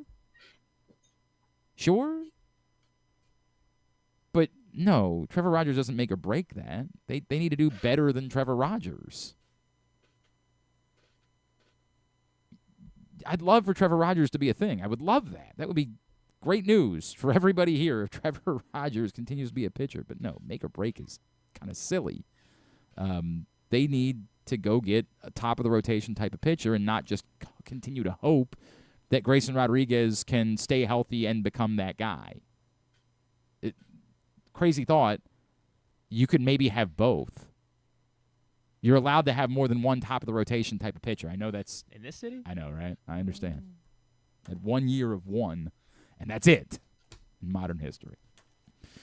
We'll talk a little bit more about Samuel Basallo, who did not get the call-up this week, obviously, when Maverick Hanley went on the concussion IL, and that's not all that stunning. But at some point he's going to be here, and our next guest is going to tell us why we should probably be very excited about whenever it is that he does get here, as he really dove into him in their 10 StatCast standouts at Baseball America this week. It's a pleasure for us to be joined now here on the show by Baseball America writer, former MLB consultant, Ellie Ben-Pohrat is with us now here on the program. Ellie, it's Glenn in Baltimore. It's great to chat with you, man. Thank you so much for taking the time for us. Thank you for having me. Ellie, can you take me through, like, when you dove in on Samuel Basallo, what you were expecting to see and why what you saw was so eye-opening to you? So usually when you look at prospects, they have, or any batter really, when they swing, they have like a zone where they're most effective. Mm-hmm. And with Basallo, especially against fastballs, he's barreling baseballs at the very top of the zone. He's barreling baseballs at the bottom of the zone. Like he's hit 2 home runs literally at the bottom of the zone. He's hit like 4 home runs at the very top of the zone. This means that it's almost impossible for a pitcher to game plan against Basallo. Because if you're a pitcher, you want to throw your fastball at the top of the zone. That's like forcing fastballs up, breaking balls down. That's the Tampa Bay Rays adage, general principle. But he can get to any fastball and he can crush it. So it's a good thing and a bad thing. So for him, because he's so talented, he can hit pretty much anything. He attacks everything. So he's a little bit too aggressive. He chases a little bit too much. Okay. But when you actually look at what he's doing, even balls above the zone, he's barreling and hitting home runs with them. So what are you going to tell a guy like that? Don't swing at those pitches because they're balls, which is technically correct, but it's a game theory thing. So if you dial back your aggression, then you don't swing as hard, you don't have as much intent, and you don't do as much damage.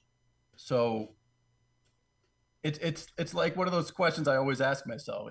Does he have poor swing decisions or does he have phenomenal swing decisions because he's just so talented? I'm wondering if there's like a Vladimir Guerrero, senior comparison he made where you're definitely not supposed to be swinging at that ball in the dirt, but oh my God, you just hit a home run. There's definitely a lot of that. Yeah. So, how projectable is this? Somebody would say, is that something that you can do against minor league pitching, but you can't do it against major league pitching? I don't buy that. Baseball's baseball. He's 20 years old, and the list of 20-year-olds who are performing as he has in AAA, it's if you go to Fangraphs, you can look at the list. And number 1 was Vladimir Guerrero Jr., ironically, with a 175 weighted run creation plus. Number 2 was Ronald Acuna. Number 3 is Roman Anthony last year in his short stint. Number 4 was Riley Green, and number 5 is Samuel Basallo. So he's crushing in AAA. And this is just like the surface level stats. And then you look at the power metrics that he's putting up, his 90th percentile exit velocity. So if you take 90th percentile exit velocity is if you take 100 batted balls, it's his 10th hardest batted ball. His 10th hardest batted ball is almost 109 miles an hour. Most major leaguers, the average major leaguer will top out at 110. That would be like their hardest batted ball. So his top end raw power is a legitimate 75 or 80. Wow. There are very, very few humans at the major league level. Again, so this is against AAA pitching, which is easier. So as pitching gets harder, exit velocities will usually go down, sometimes not. So his raw power is measurably, objectively a 75 or an 80. The Orioles suddenly, Ellie, have not been able to hit home runs this season. It's kind of weird how that's worked out, and I think Gunnar Henderson in particular will correct that at some point. And who knows, maybe Tyler O'Neill comes back and starts hitting home runs again. We'll see. But I asked this question to say, moving forward, is it your assumption that this is a guarantee that this is a 30 to 40 home run type of bat that we're talking about in Samuel Basallo? Well, there's no guarantees in baseball. Sure. That's the wrong word. You're right. It's the wrong word to say guarantee. But there are 2 primary ingredients. The ingredient that most people look at is exit velocity, how hard you hit the ball. But the more important ingredient is actually whether you hit the ball in the air or not. So look at a guy like Jordan Walker. Jordan Walker has 99th percentile bat speed. His bat speed is top 5 in baseball. Mm-hmm. But he's always had this issue where his hardest hit balls are on the ground. Same thing with O'Neill Cruz. O'Neill Cruz's exit velocities are better than anybody possibly in the history of baseball, but he can't get those balls in the air often enough. And that just wastes all your power. You can hit at 120 unless you're Giancarlo Stanton. It's just going to be a single. So with Samuel Basallo, his launch angles, he's averaging roughly 18 degrees, which means that that's what you need to hit home runs. You look at a Max Muncy, who doesn't have gargantuan power. He's hit 30 home runs pretty much every single season because he gets to 20-degree roughly launch angles every single year. And so that's what separates a guy like Basallo from most other power hitting prospects. Hit the ball hard, hit the ball in the air. Really, it should be the other way around. And the more and more I write about hitting prospects, I'm more focused on the ones that can get the ball in the air. So it really should be hit the ball in the air and hit it hard. I'm going to pose this to you, Ellie. We're chatting with Ellie Ben-Pohrat from Baseball America here on GCR. Tony Mansolino, who's the interim manager of the Orioles at the moment, was asked about Samuel Basallo when Maverick Hanley got hurt, with Adley Rutschman going to be down until the All-Star break. And he said, I'm a long-term development guy, not necessarily this, but as a development guy, what I would love to see is him absolutely knock the door down. I don't think you take a guy like Samuel Basallo and you bring him to the big leagues just because there's a need.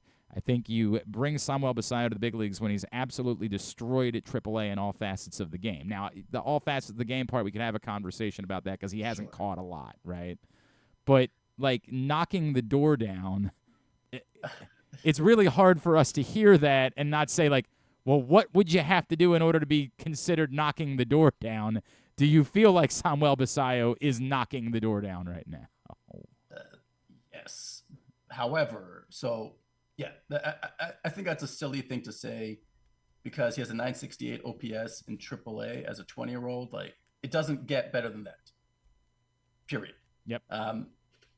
Baseball is so random. You can perform metrically the way he has and not really get a better OPS than that. So that being said, it's not a flawless profile. So his zone contact is slightly below average.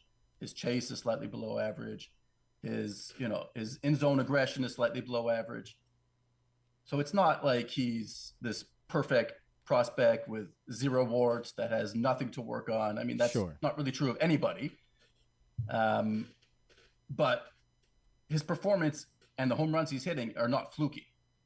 If you look at his exit velocity and launch angles, that's exactly the type of power performance and top line performance I would expect from a guy like that.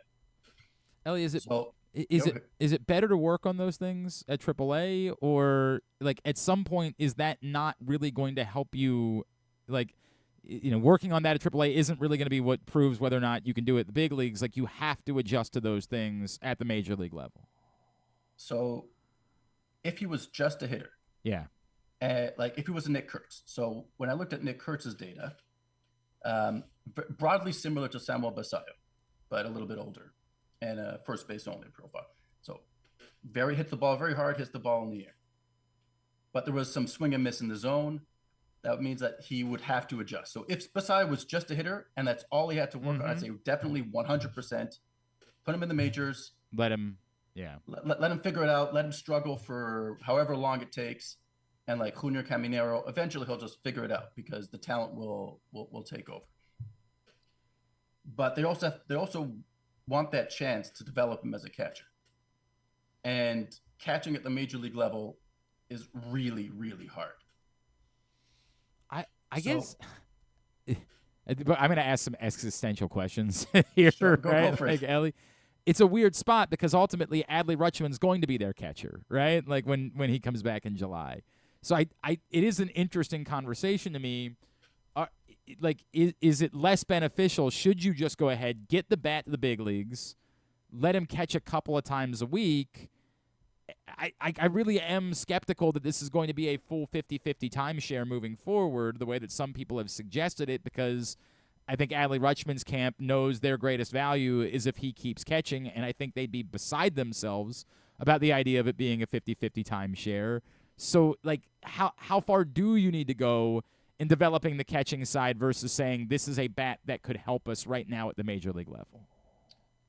That's one way to look at it. But long term, you always want to maximize every single one of your assets, every single one of your players, and their long-term potential. Injuries happen. Maybe I don't want to speak anything to existence, but sometimes you have like these discussions of like, how are we going to fit all of these guys into one outfield?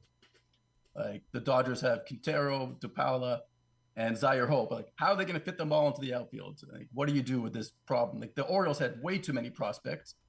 It was like, how are we going to fit Mayo and everybody else? And then suddenly, things change, and suddenly you need Basallo to be a catcher.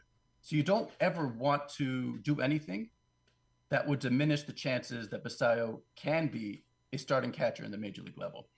It's his long-term development is far more important to both him personally, and as an organization, you want to develop each individual to maximize their potential.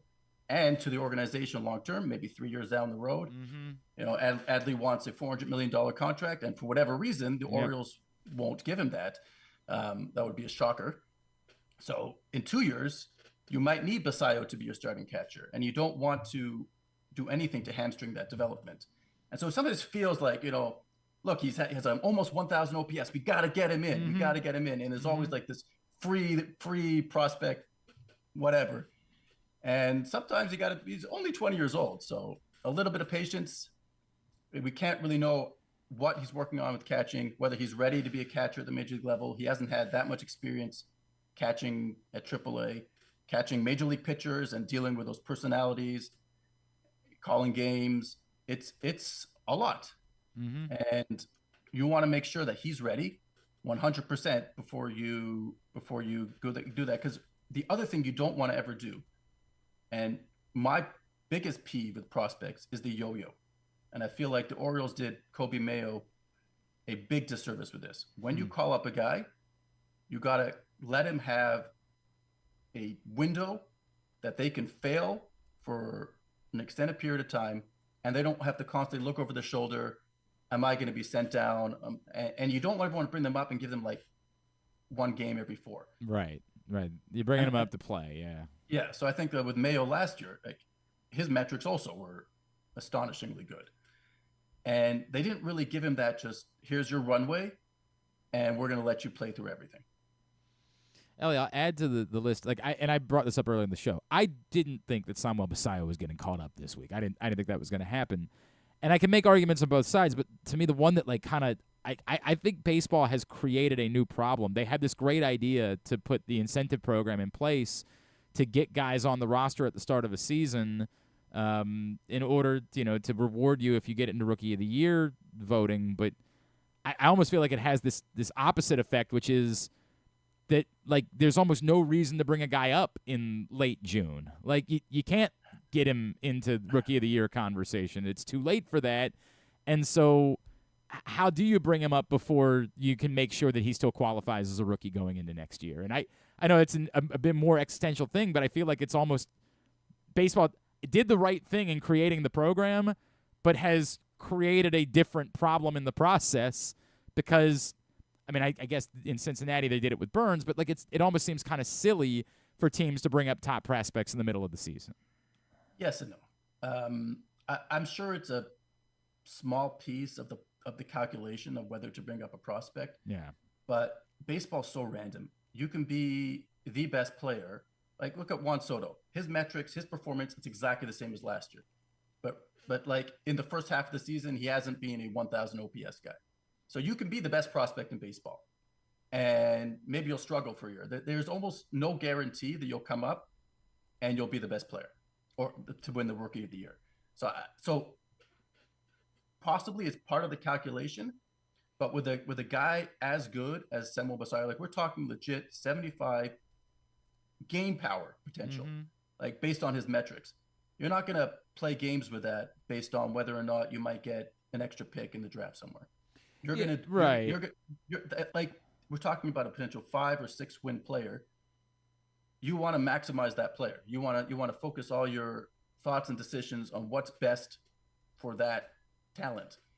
And you're not going to try to get a prospect promotion incentive to potentially damage that. It just won't be worth it. It's interesting. It's an interesting. I feel like I guess it'd be like in the margins, right? Like where you think he's ready-ish, but not fully ready. You could bring him up, and then it becomes a factor at that point, right? Like when you're in the you're not making the entirety of the decision around that. Does that make sense? 100%. I'd say it's like 5%, and maybe for a more marginal prospect, that might be relevant. Maybe they'll have a great year and they'll win Rookie of the Year or something like that.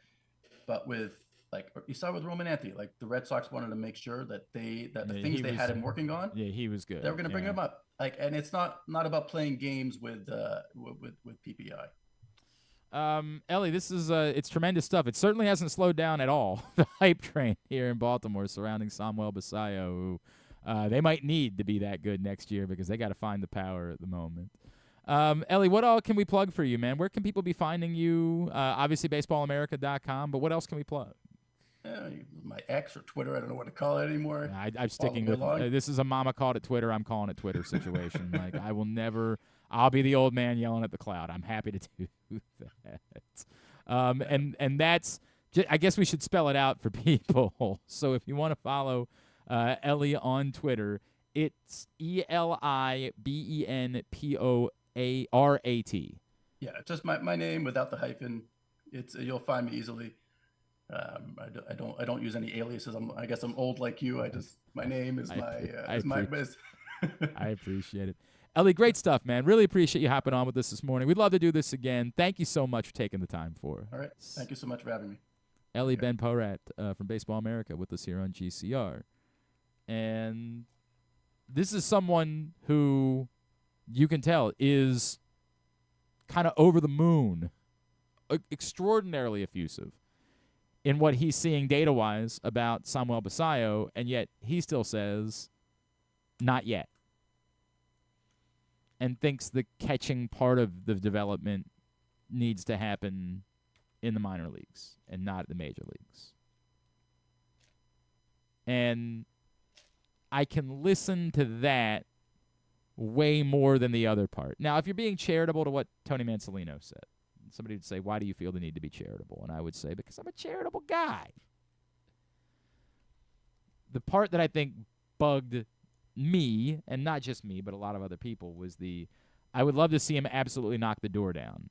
If you quantify that as knocking the door down, the next sentence he says, in all facets of the game, then you could charitably say what he's saying is, without using these words, what he's saying is we don't believe he's ready to be a major league catcher. And that's why we wouldn't bring him up here to catch. And this is just a nicer way of saying that, because if he came out and said, we don't think he's ready to be a major league catcher, then all of a sudden we'd spend 2 days knocking Tony Mansolino for, taking a shot at his own prospect. So there's a charitable way of looking at it. I would maintain that it is still a bit disingenuous.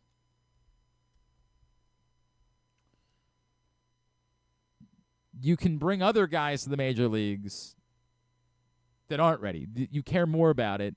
And look, Ellie Ben-Porat kind of backs us up. You have a different thought process for a Samuel Basallo. You want him to have checked all of the boxes, have done everything, so that when he gets here, he's here. Now, why is that more important? That's the unspoken part. Because you think you only have him for a certain amount of time. And so you want all of that time to be well served for you. You don't want to be wasting time on him and development. You want it all to be for you. That's the unspoken part of why it matters for Basallo in a way that it doesn't matter for Maverick Hanley. Maverick Hanley can come to the bigs and not bang the doors down, because if it doesn't work that way, you just send them back down. You don't really care if it ever works out for Maverick Hanley or not. But for Basallo, ideally, you want it to be that from day one, for every moment that you have Samuel Basallo under team control, you want it to be valuable for you, because you only get him for so long. And that's the part that doesn't sit well with me. Because that's the part where I say, you get to control that. And maybe, if you attempt now to extend Samuel Basallo, then you'll put yourself in a better position to say, maybe we can just go ahead and call him up and see where he's at. If he can hit home runs at the major league level right now, the Orioles could use that. They don't have home runs. And I still hope that Kobe Mayo will prove to be that guy. And most people still seem to be confident that he will ultimately prove to be that guy. But he's not right now. And you can hope that Tyler O'Neill can come back and hit home runs. You can hope that if Ryan Mountcastle is going to play when he comes back, that he'll hit home runs. They've got to find pop in this lineup. Have to find more of it. What a wild turn from where we were at the beginning of last season. Were they too reliant on the home run? God, how stupid do we feel for having ever had those conversations? They too reliant on the home run. They were like, well, here's what we'll do. We'll just never hit home runs. Then we can't be too reliant on the home run. And we're like, wait, that's not what we meant. Need more pop in this lineup. Got to find. I think some of it will come from Gunnar. I do think that he'll get back to hitting some more home runs. If the team starts performing better, does that? Yeah, like, does it matter, yeah, right? Like, oh, like, wait, shoot, this guy can help. Like, wait, what do you mean? Say that again. So, like, if the Orioles start playing better over the next, I guess I don't know what it's going to take now. The next week, 2 weeks, like, and I guess, and we're still in that same spot where I'm saying better, and that is win. 12 of 15 that's games. I think I saw Steve Molesky do this math, but they had 31 games before July. The trade deadline, I think was the... That sounds right. 31 days in July. So. And you trade off... They have six days off, including the All-Star break. And they have a month left, and they have a week left in the season. So it probably worked out. That going into last night, I think he said going into the trade deadline, they had 31 games left. And he was like, the math is... You go 21-10, and you're back to 500. And then, like the way he's saying it is like, it can be done. But then you think about it for a second, you're like, holy, it's going to take, for you to just be 500 at the deadline, it would take you going 667. 21-10? The math just keeps screaming at you. You can convince yourself that, and I don't know what I know. Yesterday it was 6.5 games back. Where are they today? Did anything? Let's see, because they're chasing Boston. I don't know who has the third. Yeah. It's Boston lost, not, so maybe they did gain a game. But did somebody else take over the final wild card spot in the process? Like that's the. Yeah, Seattle did. They're still 6.5. 6.5 back. As I look, by the way, it's not the Seattle is hitting home runs. One guy in particular. Yeah, one guy is hitting a lot of home runs. The Orioles are only 11th in baseball in home runs. Like they're not. I make it seem like in the bottom half of Major League Baseball. They're 11th in home runs. I know, which is crazy, right? Because it just doesn't feel like they're hitting home runs. They've hit 89, which right now is 11th, one ahead of Cincinnati and Minnesota, and 7 behind Detroit, who's last? 10th. What, Pittsburgh? That would make Chicago. It is Pittsburgh with 54 home runs is last. Kansas City, wow, what happened to Kansas City? Kansas City 56 and Chicago. The White Sox 60. The Marlins 66. The Padres actually are in the bottom 5. They have 68 home runs. You don't need to hit home. Yeah, right. Maybe in the end, just score runs. Padres are half game out of a playoff spot. They're 6 games above 500, half game out of a playoff. It's the National League's a bit of a different world, my friend. Bit of a different world. But yeah, when you start seeing that math, you're like, they gotta go 21-10. Now, like 20-10, I guess, because they won last night. 20-10, just to be at 500. And I get it. The argument is you don't have to be a lot more than 500 in order to get into the playoffs. So, like, if you were to do that, you'd feel just being at 500, you'd feel great about yourself. But that's what it would require. They could have a really good. They could win, 17 and they go 18-12. Which would be outstanding. And they wouldn't be a 500 team.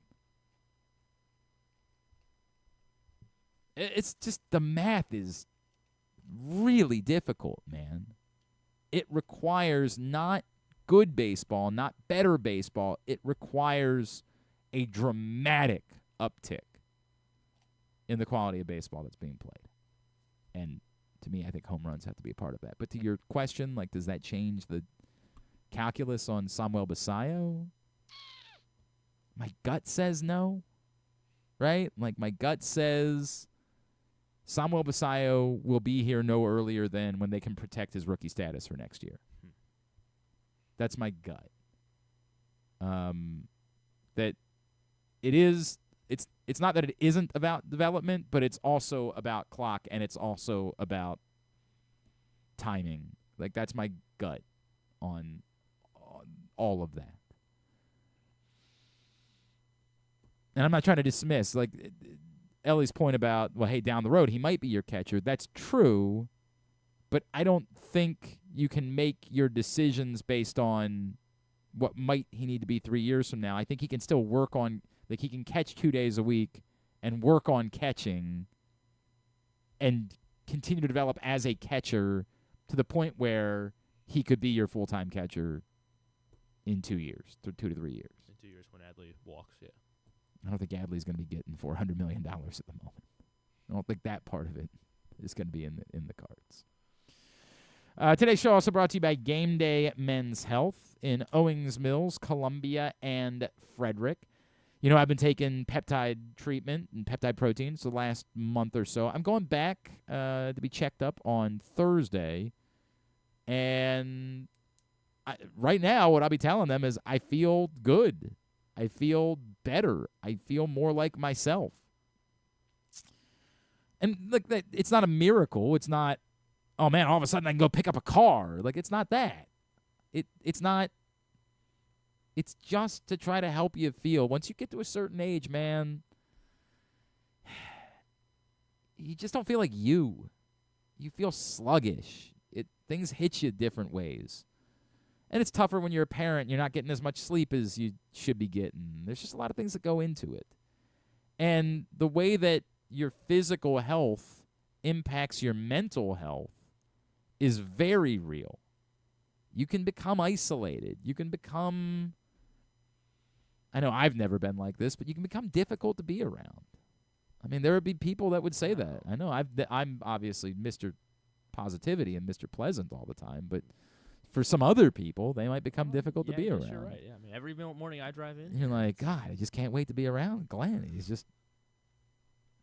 But I say all those things to say, it might not just be that you're not, it's something as somebody would say it's somewhat esoteric, right? Like, it's okay, so you don't feel exactly the same way. Well, that's aging. I can live with that. But it can go to other places.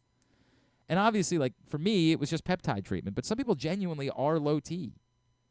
And if you're low T, like, your ability to do the things that you need to do becomes difficult. And that really can affect your mental health, man. Like, when you're low T and you just find yourself, like, uninterested in doing anything, it becomes really easy to just kind of become a slouch. And then you start gaining weight, and it's just no good for anybody. It's a spiral. So get ahead of it. I mean it. I'm not trying to use fear tactics or scare you into it. I'm trying to be very realistic about the way these conversations go. I think you know someone in your life. If you're my age and you're saying, hey, this ain't me. I mean, yeah, I feel a little bit older than I did, but I can live with that. You know someone in your life that you've watched who had that same feeling, and then it begat something else. And then you looked and you said, man, so-and-so's really put on some weight recently, and it really doesn't seem like they're trying, and it really seems like we don't see them as much as we used to see them. And that's a shame, because it starts here. Get ahead of that. Start feeling like yourself again. And if you are dealing with perhaps low T, or you're dealing with stubborn belly fat and the difficulty of losing weight, that's not like when you were in your 20s and you could just say, oh, man, I got a little carried away during football season. Time for me to hunker down, and I'm going to go to the gym. Like, dude, I go to the gym every day, and I've gained weight. I go every day for an hour. I'm not BSing you. I don't miss a day, and I've gained weight.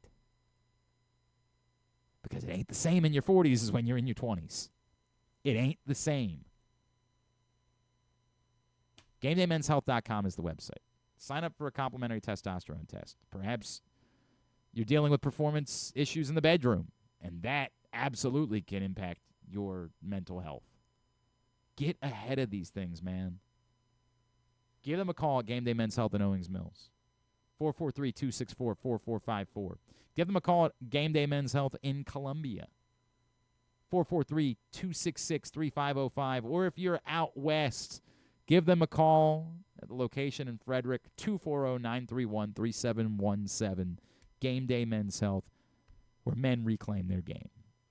Anything that we haven't discussed today that we needed to? No, because I guess there wasn't a whole lot yesterday. I mean, you decided to go war on a good television show. Oh yeah, it's not a good television show. It stinks. Oh, I guess you're right. It's not TV. It's the stream. Yeah, it's, a streaming it's awful. service, I enough people had said enough nice things about Poker Face that I decided to give it a shot recently because there's not a whole lot else right now. I know the Bear comes back this week, right? Yes, Bear. And then tonight is Ironheart on Disney Plus. That's it's like it's Iron Man. Yeah, she's like in an Iron Man suit. I forget. I don't know what the story is. It's not his daughter, is it? No. Okay. I think this is supposed to be the girl that was in the new Black Panther. Remember that like little side story? Okay. Yeah. All right. I think that's her. Okay. I could be wrong. Like it looks like it's well done. I don't know. I'll probably look at it. This is the problem now the for way me. They're releasing. It's only 6 episodes, and they're releasing 3 tonight and then 3 next Tuesday. And that's it? Yeah, that's weird. That's a weird bit. So they're gonna. I guess maybe they're. So I think that means they're not confident. Okay. That's not great. Not a great sign. Well, I'm sure nobody on the internet will be weird about the fact that it's based around a female character. Oh, I'm sure the internet will totally not be weird about that. But I just had room to take a look at another show. I watched Tires. It's as watchable, but no more than watchable as it was in the first season. Like, it's fine. I'm not. When I say that it sounds like I'm disparaging it, I'm not disparaging it. Some shows are meant to be watchable. That one might be the best show. Yeah. Yeah. Don't say I didn't watch season 2 yet. I think my brother's coming home next month. It's watchable. You're like, if you like season 1, you're gonna like season 2. It's the same thing, but it ain't a classic. It's just pleasant background stuff. It is. Like, nope, it sure is not. So I was looking for something to watch. I said, I'll give Poker Face a shot. Like, people rave about Poker Face, so I'll take a look. And for the first episode, I'm like, oh, this is good. Like, this works. So wait, so where did you quit? You quit on the second episode? I got through 7 episodes. Oh, wow. 7 episodes. What? Because after I don't understand. After the second or the third, I would say of that first season, the second episode might be. The second episode was still. That was the Subway guy, right? Yeah, like that was Subway guy. That one was still Subway guy. That was still okay, but I didn't quite realize what I was getting into. I got hooked by the story of the first episode, and then they were like, "Ha ha ha! ha, that's not a thing." See, it's an anthology. Well, that's why she's going city to city. Right. It's a road trip show. The most charitable thing I could say about it after the next couple of episodes was it asks too much of the audience. It asks you to believe that this girl could be literally like solving murders all around the country, and yet no one would be able to find her. That asks a lot of the audience. Like, it really goes too far. Just Ben-Porat's looking for. Yeah, correct. No, Ben-Porat and his billionaire boss, who clearly has the ability to get information from anybody. The way I looked at it is he's so confident. He's like, I'm just going to send Ben on this. Stop it. Nonsense. What's wrong with that? Utter What's wrong and with that? complete nonsense. He's got $1 million casino to run. That's why casinos. He didn't run it. That was the problem.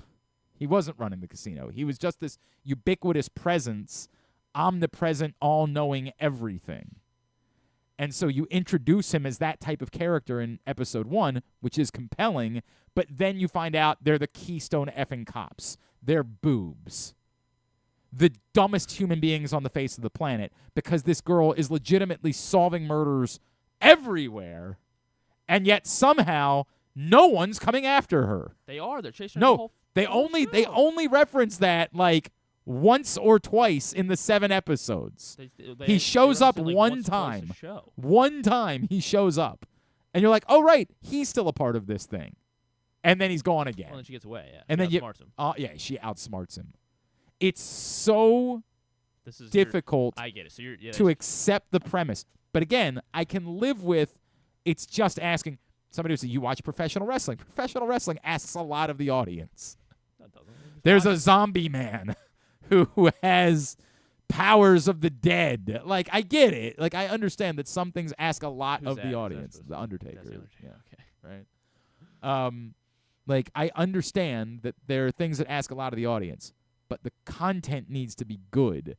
And the content quickly becomes corny. Like, nobody is running this by anyone. There is an episode where the premise is that the guy can get away with it because everyone loves his radio show that's about barbecue, where he went on a 15-minute diatribe about hot links. No, it's not a great episode. It's the type of episode that reminds you why this don't work, Chief. This will make the corniest stuff in Law and Order look realistic in comparison. I mean, that's it's like it is. So, I think that's part of it. It's supposed to be. It's so unfathomably. Disbelief there. There's a dirt racing circuit where. Yeah, it's his whole life. Where yes, that's you're willing to Charles murder. From, you're willing to murder over dirt racing. And there's live cut-ins on television about the news in the dirt racing I know, circuit. It's that's It's- fun. It's like no, imagine it's- this little town in Ohio or whatever It's where nonsense. everything surrounds. It's so this dirt utterly racing nonsense thing in this that old you- folks' home and Yeah. It's so, and the most difficult part about all of it is she confronts all of these people directly that are murderers without fear for they're gonna kill her. They only rarely even have the parties involved attack her. Like, she never has, like, I better not confront them. The entire thing is her confronting them about their murders and just being like, well, it's too bad. You know, like, I guess she caught us. Well, I think that's End the of point, story. is that these aren't like gruesome murderers. They're just like they're They're still murderers. They're people who are willing to kill. They're not willing to kill somebody else. Okay, so you didn't like Scooby-Doo, I guess, at all, either. As a kid's show? Yeah. I could put up with Scooby-Doo as a kid's show because it was okay that it was dumb. You're drawing the line on this. Yeah, when you're a kid, it's okay that these things don't work. That you can't. The premise. Did you like Knives Out? That's why I love this, because Knives Out was Knives one of my Out favorite was movies, so and Rian painstakingly funny that you could make up for, like, it was so absurdly silly. And this that was all done by Rian Johnson. Yes, It's all got that same it feel, worked. that same Poker Knives Face Out kind of feel. is not that funny. Like, it's just not. So you don't like Natasha? I like Lyonne? Natasha Lyonne. I would say she's probably the think most she's the- redeemable she's part like of the show. But I would also say she's the only redeemable part of the show because there are no other characters. It's an anthology series, and I think the humor in it is supposed to be like. but they don't. They don't go entire town nearly. circuit is Then they run by they this need little to dirt slap you racetrack. across the face with that. If that's the point, Daniel Craig in Knives Out explained why everything worked. It was so absurd. The character was so over the top that you got it. You were like, right, I understand what I'm watching. This is presented like a low-budget Law and Order. It's presented like these are all. Well, maybe. I don't know. Well done on Law and Order. Law and Order's not winning any awards. It's corny. It's just ridiculous and imposes too much on the audience, and very rarely What's is too even. much? What are they imposing too You're much? Every asking- episode is You're it's asking me to standalone. believe that these things are it accomplishes possible. both, where I can just show someone You're the fifth asking episode of me to this. believe that this is plausible, and it's not plausible because you're trying to then it tell also- 10 different stories in one season. These are not plausible things. They're Well, not. Yeah, none of it is. Like That's why it doesn't work. You have to make it slapstick if you're going to Alright, do so it you that don't watch way. Marvel movies. You don't watch You're wrong. any You're superhero wrong. movies. You're creating a universe in which those things are possible. That's the thing. Well, yeah. What person in real life can tell when someone's lying, like just by looking at them? Yeah, but you're not presenting it as a superpower. You're presenting it as it's just. And by the way, that's difficult too, right? Like that's also a difficult premise. I struggle with that part of it as well. You're imposing too much on the audience to not be critical or to scrutinize what they're seeing, and to not say at some point. Did you get the Tim Meadows episode? Yes, I watched the Tim Meadows. And who's the actress? It's and the girl from The Good Place who played his wife, who I love. Whose name I can't think of. Ellen Barkin was the. Ellen Barkin, yes. Yes, she was the woman. Yes, and who played and who in that episode played his wife who died?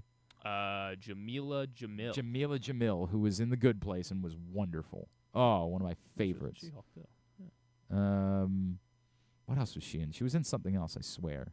She was in.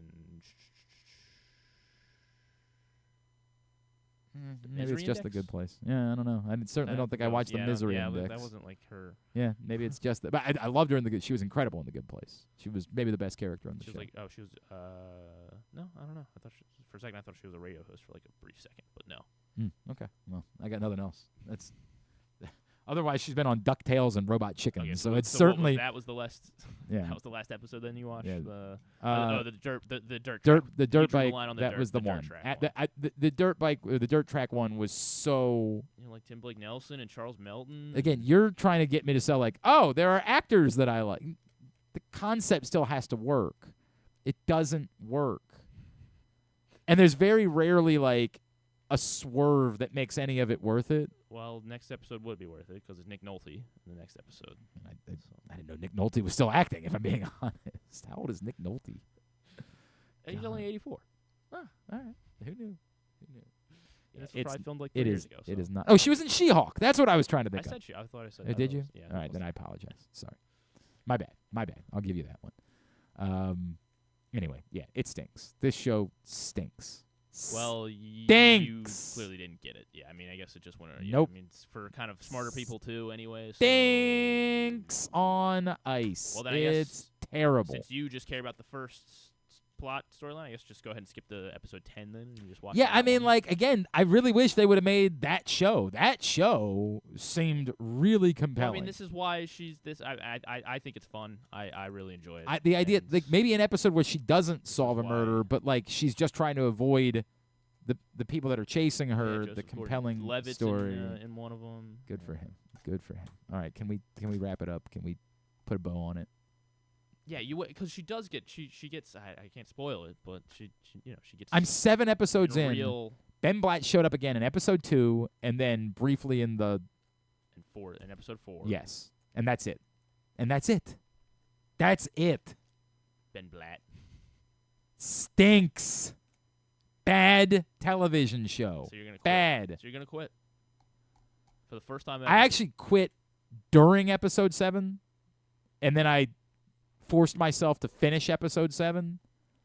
And I did purposely go to the internet asking if it would get better, and you're the only person that's like, oh, dude, it's great. Well, yeah, but now because other people are listening to you and they're like, well, I'm not gonna watch it then. Don't. Why? Find something else. There's nothing. Make a this is better good. show. It's not a good show. Ryan Johnson directed The Last Jedi too, so we're not. I like Ryan Johnson stuff. I like Knives Out. Knives Out was wonderful, but this ain't it, man. Like, this is. You should watch episode 8. That's the one that Natasha Lyonne directed. Here's what I'm going to bet. What? I'm going to bet someone gets murdered, right? She figures out pretty quickly who it is. There's the slightest swerve, and then you she have to figure it out too. And then that's it. And that basically that's it. That's the episode. Stupid show. Can we get a tidbit? I don't really want to. I kind of don't. I just don't really like you. Don't want to. All you want. Maybe watch more bad television shows. That's what you should do with your time. Television show. I mean, last season. This is the Now problem. I'm excited for season 2. I'm suggesting that I'm going to watch The Bear. Last season of The Bear stunk. So I don't know. And I think the word was they filmed both seasons at the same time. So I don't actually have a lot of high hopes for this season of The Bear, because last year was god awful. I mean, was atrocious. This one I can't push back. I don't know how The Bear. It was so bad. Like, you just kept sitting there like, you're going to do something, right? Like, at some point, it's not just going to be the British guy from We're the Millers talking about how much he likes food. Like, something's going to happen. That sounds pretty good, actually. What was that guy's name? He's been in a bunch of things. He was in the Marvel films. What the hell is that guy's name? Yeah, he was the kid in We're the Millers. Yeah. Will Poulter. Will Poulter, thank you. That's his name. No, he was supposed to be, or that's right. He was in Guardians 3. Yeah, and he plays what's the villain? Warlock. Warlock. Thank you. Yes. And he's jacked now. Yeah, good for him. I'm happy for him. But that's like all the Olivia Colman and Will Poulter talking that's right, about he was in Warfare. food. That was cool. Like, that's it. That's what you got in the last season of The Bear. Nothing. A giant ball of nothing. And that's how bad things are. The only thing good about the last season of The Bear was that they used that Counting Crows song that nobody had ever heard before. Baby, I'm a big star now. Like that was it. List of things that were Music is good. and the Eddie Vedder featured song in Save every- It for Later. Those are the list of every things. episode. And maybe the Counting Crow song was from a previous season of The Bear that was good. Maybe the last year. I think last year the only good thing was the Eddie Vedder Save It for Later cover. I think that was the list of good things about the last season of The Bear. I could use a good television show. There's no strike. There's no reason why we should be having this. Tell me something I have to look forward to. When's there going to be another good show that comes? I do. The other problem is I want to watch all these docs, but I never know what we're going to do for book club. So like I want to watch the Trainwreck series, but like I don't know when we're going to use one of those for book club. So I got to. Well, you can't just watch it now and then. Because I'm going to forget about all of it. I'll forget it, all the details by the time we do book club. No, that's never going to happen, Griffin. Never going to occur. Tidbit is brought to you today by the print issue of Press Box. Sorry, man. Make better TV. Actually suggest that the people that are making the content make something. Right there you go. They are. That's the print. Great Yeah, stuff. a bad show. That's the print issue of Press Box. Carmelo Anthony's on the cover. Baltimore's first basketball Hall of Famer. And the story of how Baltimore shaped Carmelo Anthony's Hall of Fame career inside this print issue of Press Box. It's also our annual travel guide for the summer, so go pick that up today at your neighborhood Royal Farms and the hundreds of locations around town where you find Press Box. Read it all, PressBoxOnline.com. Again, I don't want to do this. I'd just rather Make kind a of better boycott the show. Watch a better show. Because of your poor opinions. What is your argument for how it's good? It's just fun. It's just fun. Not. Like, enjoy. It's a good time. Your argument. You're allowed to enjoy yourself. Yes, watch I TV. like things that are fun. I don't think that it's fun. Where's the fun? You're miserable during it? First time in NBA history, there's been 7 different champions, 7 straight years. First time in NBA history. How about that? You saw that coming? No, I didn't. I didn't see that coming. There's a guy, I don't know who he is. There's a guy who wrote a whole column about how like Oklahoma City's title needs an asterisk. And he's like, no, it's great. Because then you click on it, and he just goes back through and says, I think this champion deserves an asterisk. And there have been a few others that did too. And he just goes back through every year, every single year and explains why every champion should have an asterisk. It's quite good. I wish I remember who it was, but if you find it on the internet today, enjoy it. Shea scored. He had over 25 points, had over 10 assists. What did he finish with? 27 and 12, I think, in Game 7. The 5th, 25 and 10, 25 points, 10 assists. I mean, you should be able to get the others, but I wanted to just broaden it and go with the players with the most 25-point, 10-assist games in playoff history. Most 25-point, 10-assist games in playoff history. And let's do the top 9. Does that seem fair? Yeah, let's do the top 9. Okay. You should be able to get them.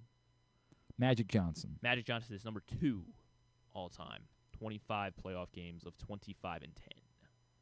I'm a little surprised by that. Is it LeBron? LeBron is number 1, 37. So 12 more than Magic. Steph? Steph not on this one. He only has 12. So Okay. my cutoff is at 14. So he's just outside of my cutoff. 12th most. Russell Westbrook. I don't even know who he would have done it He with in the would, playoffs, but yeah, I mean, he's on there. Third most. So LeBron, Magic, Russ. Okay. Is the top 3. Harden.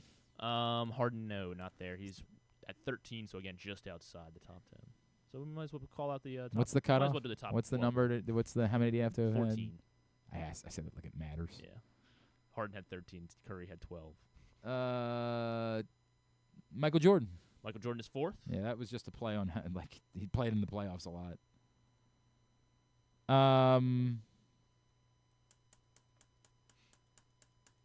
Steve Nash. Steve Nash is on the Hell list. yeah. Steve Nash, 14. He's not a scorer. That's why you're like Yeah. Jason Kidd. Not Kidd. Not a scorer.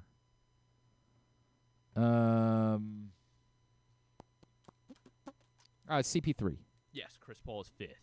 LeBron, Magic, Russ, MJ, Chris Paul. So we need 1, 2, 3. How about Scottie Pippen? No, not Scotty. Okay. Scotty. Possessions didn't go through him, so I mean, like that's. Yeah, Scotty. Isaiah Thomas. IT just on the outside as well, right below Curry. Son of a bitch. Tony Parker. Tony Parker. I saw his name on here. Yeah, because he's at the bottom of 6. Only 6 for Tony Parker. I mean, he wasn't a huge scorer, but still a little. He's in the top 25. I guess the Spurs also weren't like a big scoring team during there. Jerry West. Jerry West is on the list, 16. Okay. Such games. Tied for the 6th most, right behind CP3. I'll keep playing the average. Larry Bird. Larry, no Bird. Rajon Rondo. No Rondo. Only 7 for Bird. Only. Bum. Loser. God. Jokic. Jokic is on there. He's tied with Jerry West, 16. Probably he just didn't know if they have played enough games. But my God, he's a triple-double machine, I guess. Since we basically have the top, so 2 more in the top 13 you haven't named. 2 more in the top 13 that I haven't named. Yeah. Okay. Give me something. It's somehow this show that I was ready to wrap up at 12. There's a Phoenix Sun on here before you went out there, though. A Phoenix Sun from before I went out A there. 90s Phoenix Sun.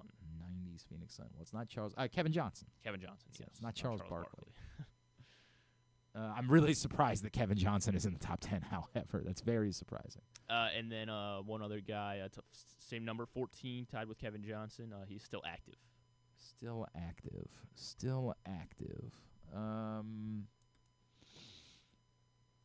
Man. And will be active for quite a while. And will be active. So he's a young player. So it's not Kawhi. It's not Paul George. Tyrese Halliburton. It's not Halliburton. Jalen Brunson. Not Jalen Brunson, but he is climbing the list. He's at 7. Jason Tatum. Not Tatum. Jaylen Brown. Not Jaylen Brown. Giannis. Not Giannis. Luka Doncic. Luka has 14, 25, and 10 games already in the playoffs. So there you go. You got we'll give you the top took a 14. minute. John Havlicek is tied with Isaiah Thomas, so throw him in there. All right. Very good. Very good. So the 5th player in the NBA Finals, Game 7, to do it was Shea. The first 4 to do it was LeBron in 2016, James Worthy in 1988, Walt Frazier in 1970, and then Jerry West in pretty good company. 1969. Pretty good company. All right, let's get tubular. Okay, everybody, it's going to be quick today. What was the main focus today, Coach? Fundamentals, ball control. It's always huge. Any early thoughts on the competition this year? Well, look, this is the best of the best players in the world. It's going to be an amazing tournament. Tournament? Yeah, the BMW Championship at Caves Valley. What are you guys talking about? All they ever ask me about is football. Proctor reminds me that apparently I was trying to think of Will Poulter. Somebody I think he is what? kinda right. No, somebody I said their hair looked like, and I was trying to figure out who the guy from We're the Millers, and I just couldn't come up with it, and so we had a whole conversation about it. So he's right that it's happened multiple times that I've forgotten who Will Poulter was. What is it? I'm lost at what yeah, he's this is trying the to problem when I don't look at Proctor's live, and then I look at it later and I'm like, I don't remember what we were talking about. So move on. And then I do this to people all the time. Somebody's like, well, did you see my comments during the show? I'm like, I didn't. I'm sorry. He's right. Ironheart looks like it could be cool, and I hope it is, but it is weird, like when shows do this thing where they kind of there hasn't been a large push for it, and like at least like marketing wise. I'm trying to think of which of the they're Marvel just throwing it all at us shows. in 2 weeks. I always feel like I've probably missed an entire Marvel show at some point. Loki was good, although I don't think I watched whatever the most recent season of I Loki was did. yet. I did watch both seasons. I watched the first season of Loki. Agatha all along. I liked. Yeah, I started. I haven't finished that one yet. I need to get back into Agatha. I think I've watched most of first. them. WandaVision was like the very first one. I Yeah. liked that first season of WandaVision. Was WandaVision the first one, really? Yeah, that was like the first. Like that was. I thought they did a Captain America one. 2020. That was like 2020. Like, and that was how they introduced what's his face. The new Captain. Not Anthony Mackie, the fake one. Right, in right, between yeah, the John Wyatt Roberts, is that his name? Wyatt Russell, right? Yes. Yeah. All right, I like that tonight. too. I like that one too. But yeah, like I don't love them. Yeah. Like Andor, like that's the best thing Disney Plus has ever done. Rangers Orioles 6:35 on Mass and Just whatever. like Poker Face. Well, actually, Reacher's probably better. So that's the best thing Prime Video's done. No, Other people Poker say Face is on Boys. Peacock. Oh, you're right. Okay, so then yeah, you're right. The Yeah, Poker big Face is the poker best face, thing you Poker- guy. You are big Poker poker Face is the face best guy. thing You Peacock, are. Jacob Latz, Charlie Morton, the pitching matchup. Masson 2, Nationals Padres at 9:40. It's also on MLB Network and the rest of the country. TBS for Braves Mets 7:10. MLB TV for Marlins Giants at 9:45. Monumental for Lynx Mystics at 8 o'clock. NBA TV Sparks Sky at 8. Fever Storm at 10. Gold Cup Panama Jamaica at 7. And Canada El Salvador at 10 on FS1. FS2 has Guadalupe Guatemala throughout the records when they get together at 7. And Honduras Curacao at 10. Club World Cup, TNT and True TV have Benfica Bayern Munich at 3 o'clock. DAZN has Auckland City Boca Juniors at 3. Esperance Sportive de Tunis and Chelsea at 9 o'clock. LAFC and Flamengo at 9 o'clock. CW for WWE NXT at 8. Non-sports. Non-sports. Ironheart, of course, I talked about on Disney Plus. Trainwreck, it is a Poop Cruise Day on Trainwreck. I want to watch it, but I'm afraid it's going to be a book club. You think that'll be a book club? It's definitely something that I would want to do for book club. I know there's not really a crime. Yeah. Well, just that's what I mean. I feel like there's going to be some doc that's coming up soon that probably would trump Poop Cruise. Probably. Maybe not. Caregiving documentary on PBS. Bradley Cooper does a very put a lot of thought into a documentary about caregivers, like people caregiving for their loved ones, like they're like older and sounds sick. nice. But yeah, it's executive produced by Bradley Cooper, so it does look solid. John Cena and Lord on Stephen Colbert. They are plugging Will Poulter. Really? Yeah, Why? it's awareness because guys, people struggle to remember what his name is. Okay. So they're going on there to bring awareness to Will Poulter. He's the kid from We're the Millers that was Warlock, that was also on The Bear. Like that's what they're there. Okay, that's smart. They want you to know about John Cena and Lord doing that, doing the Lord's work.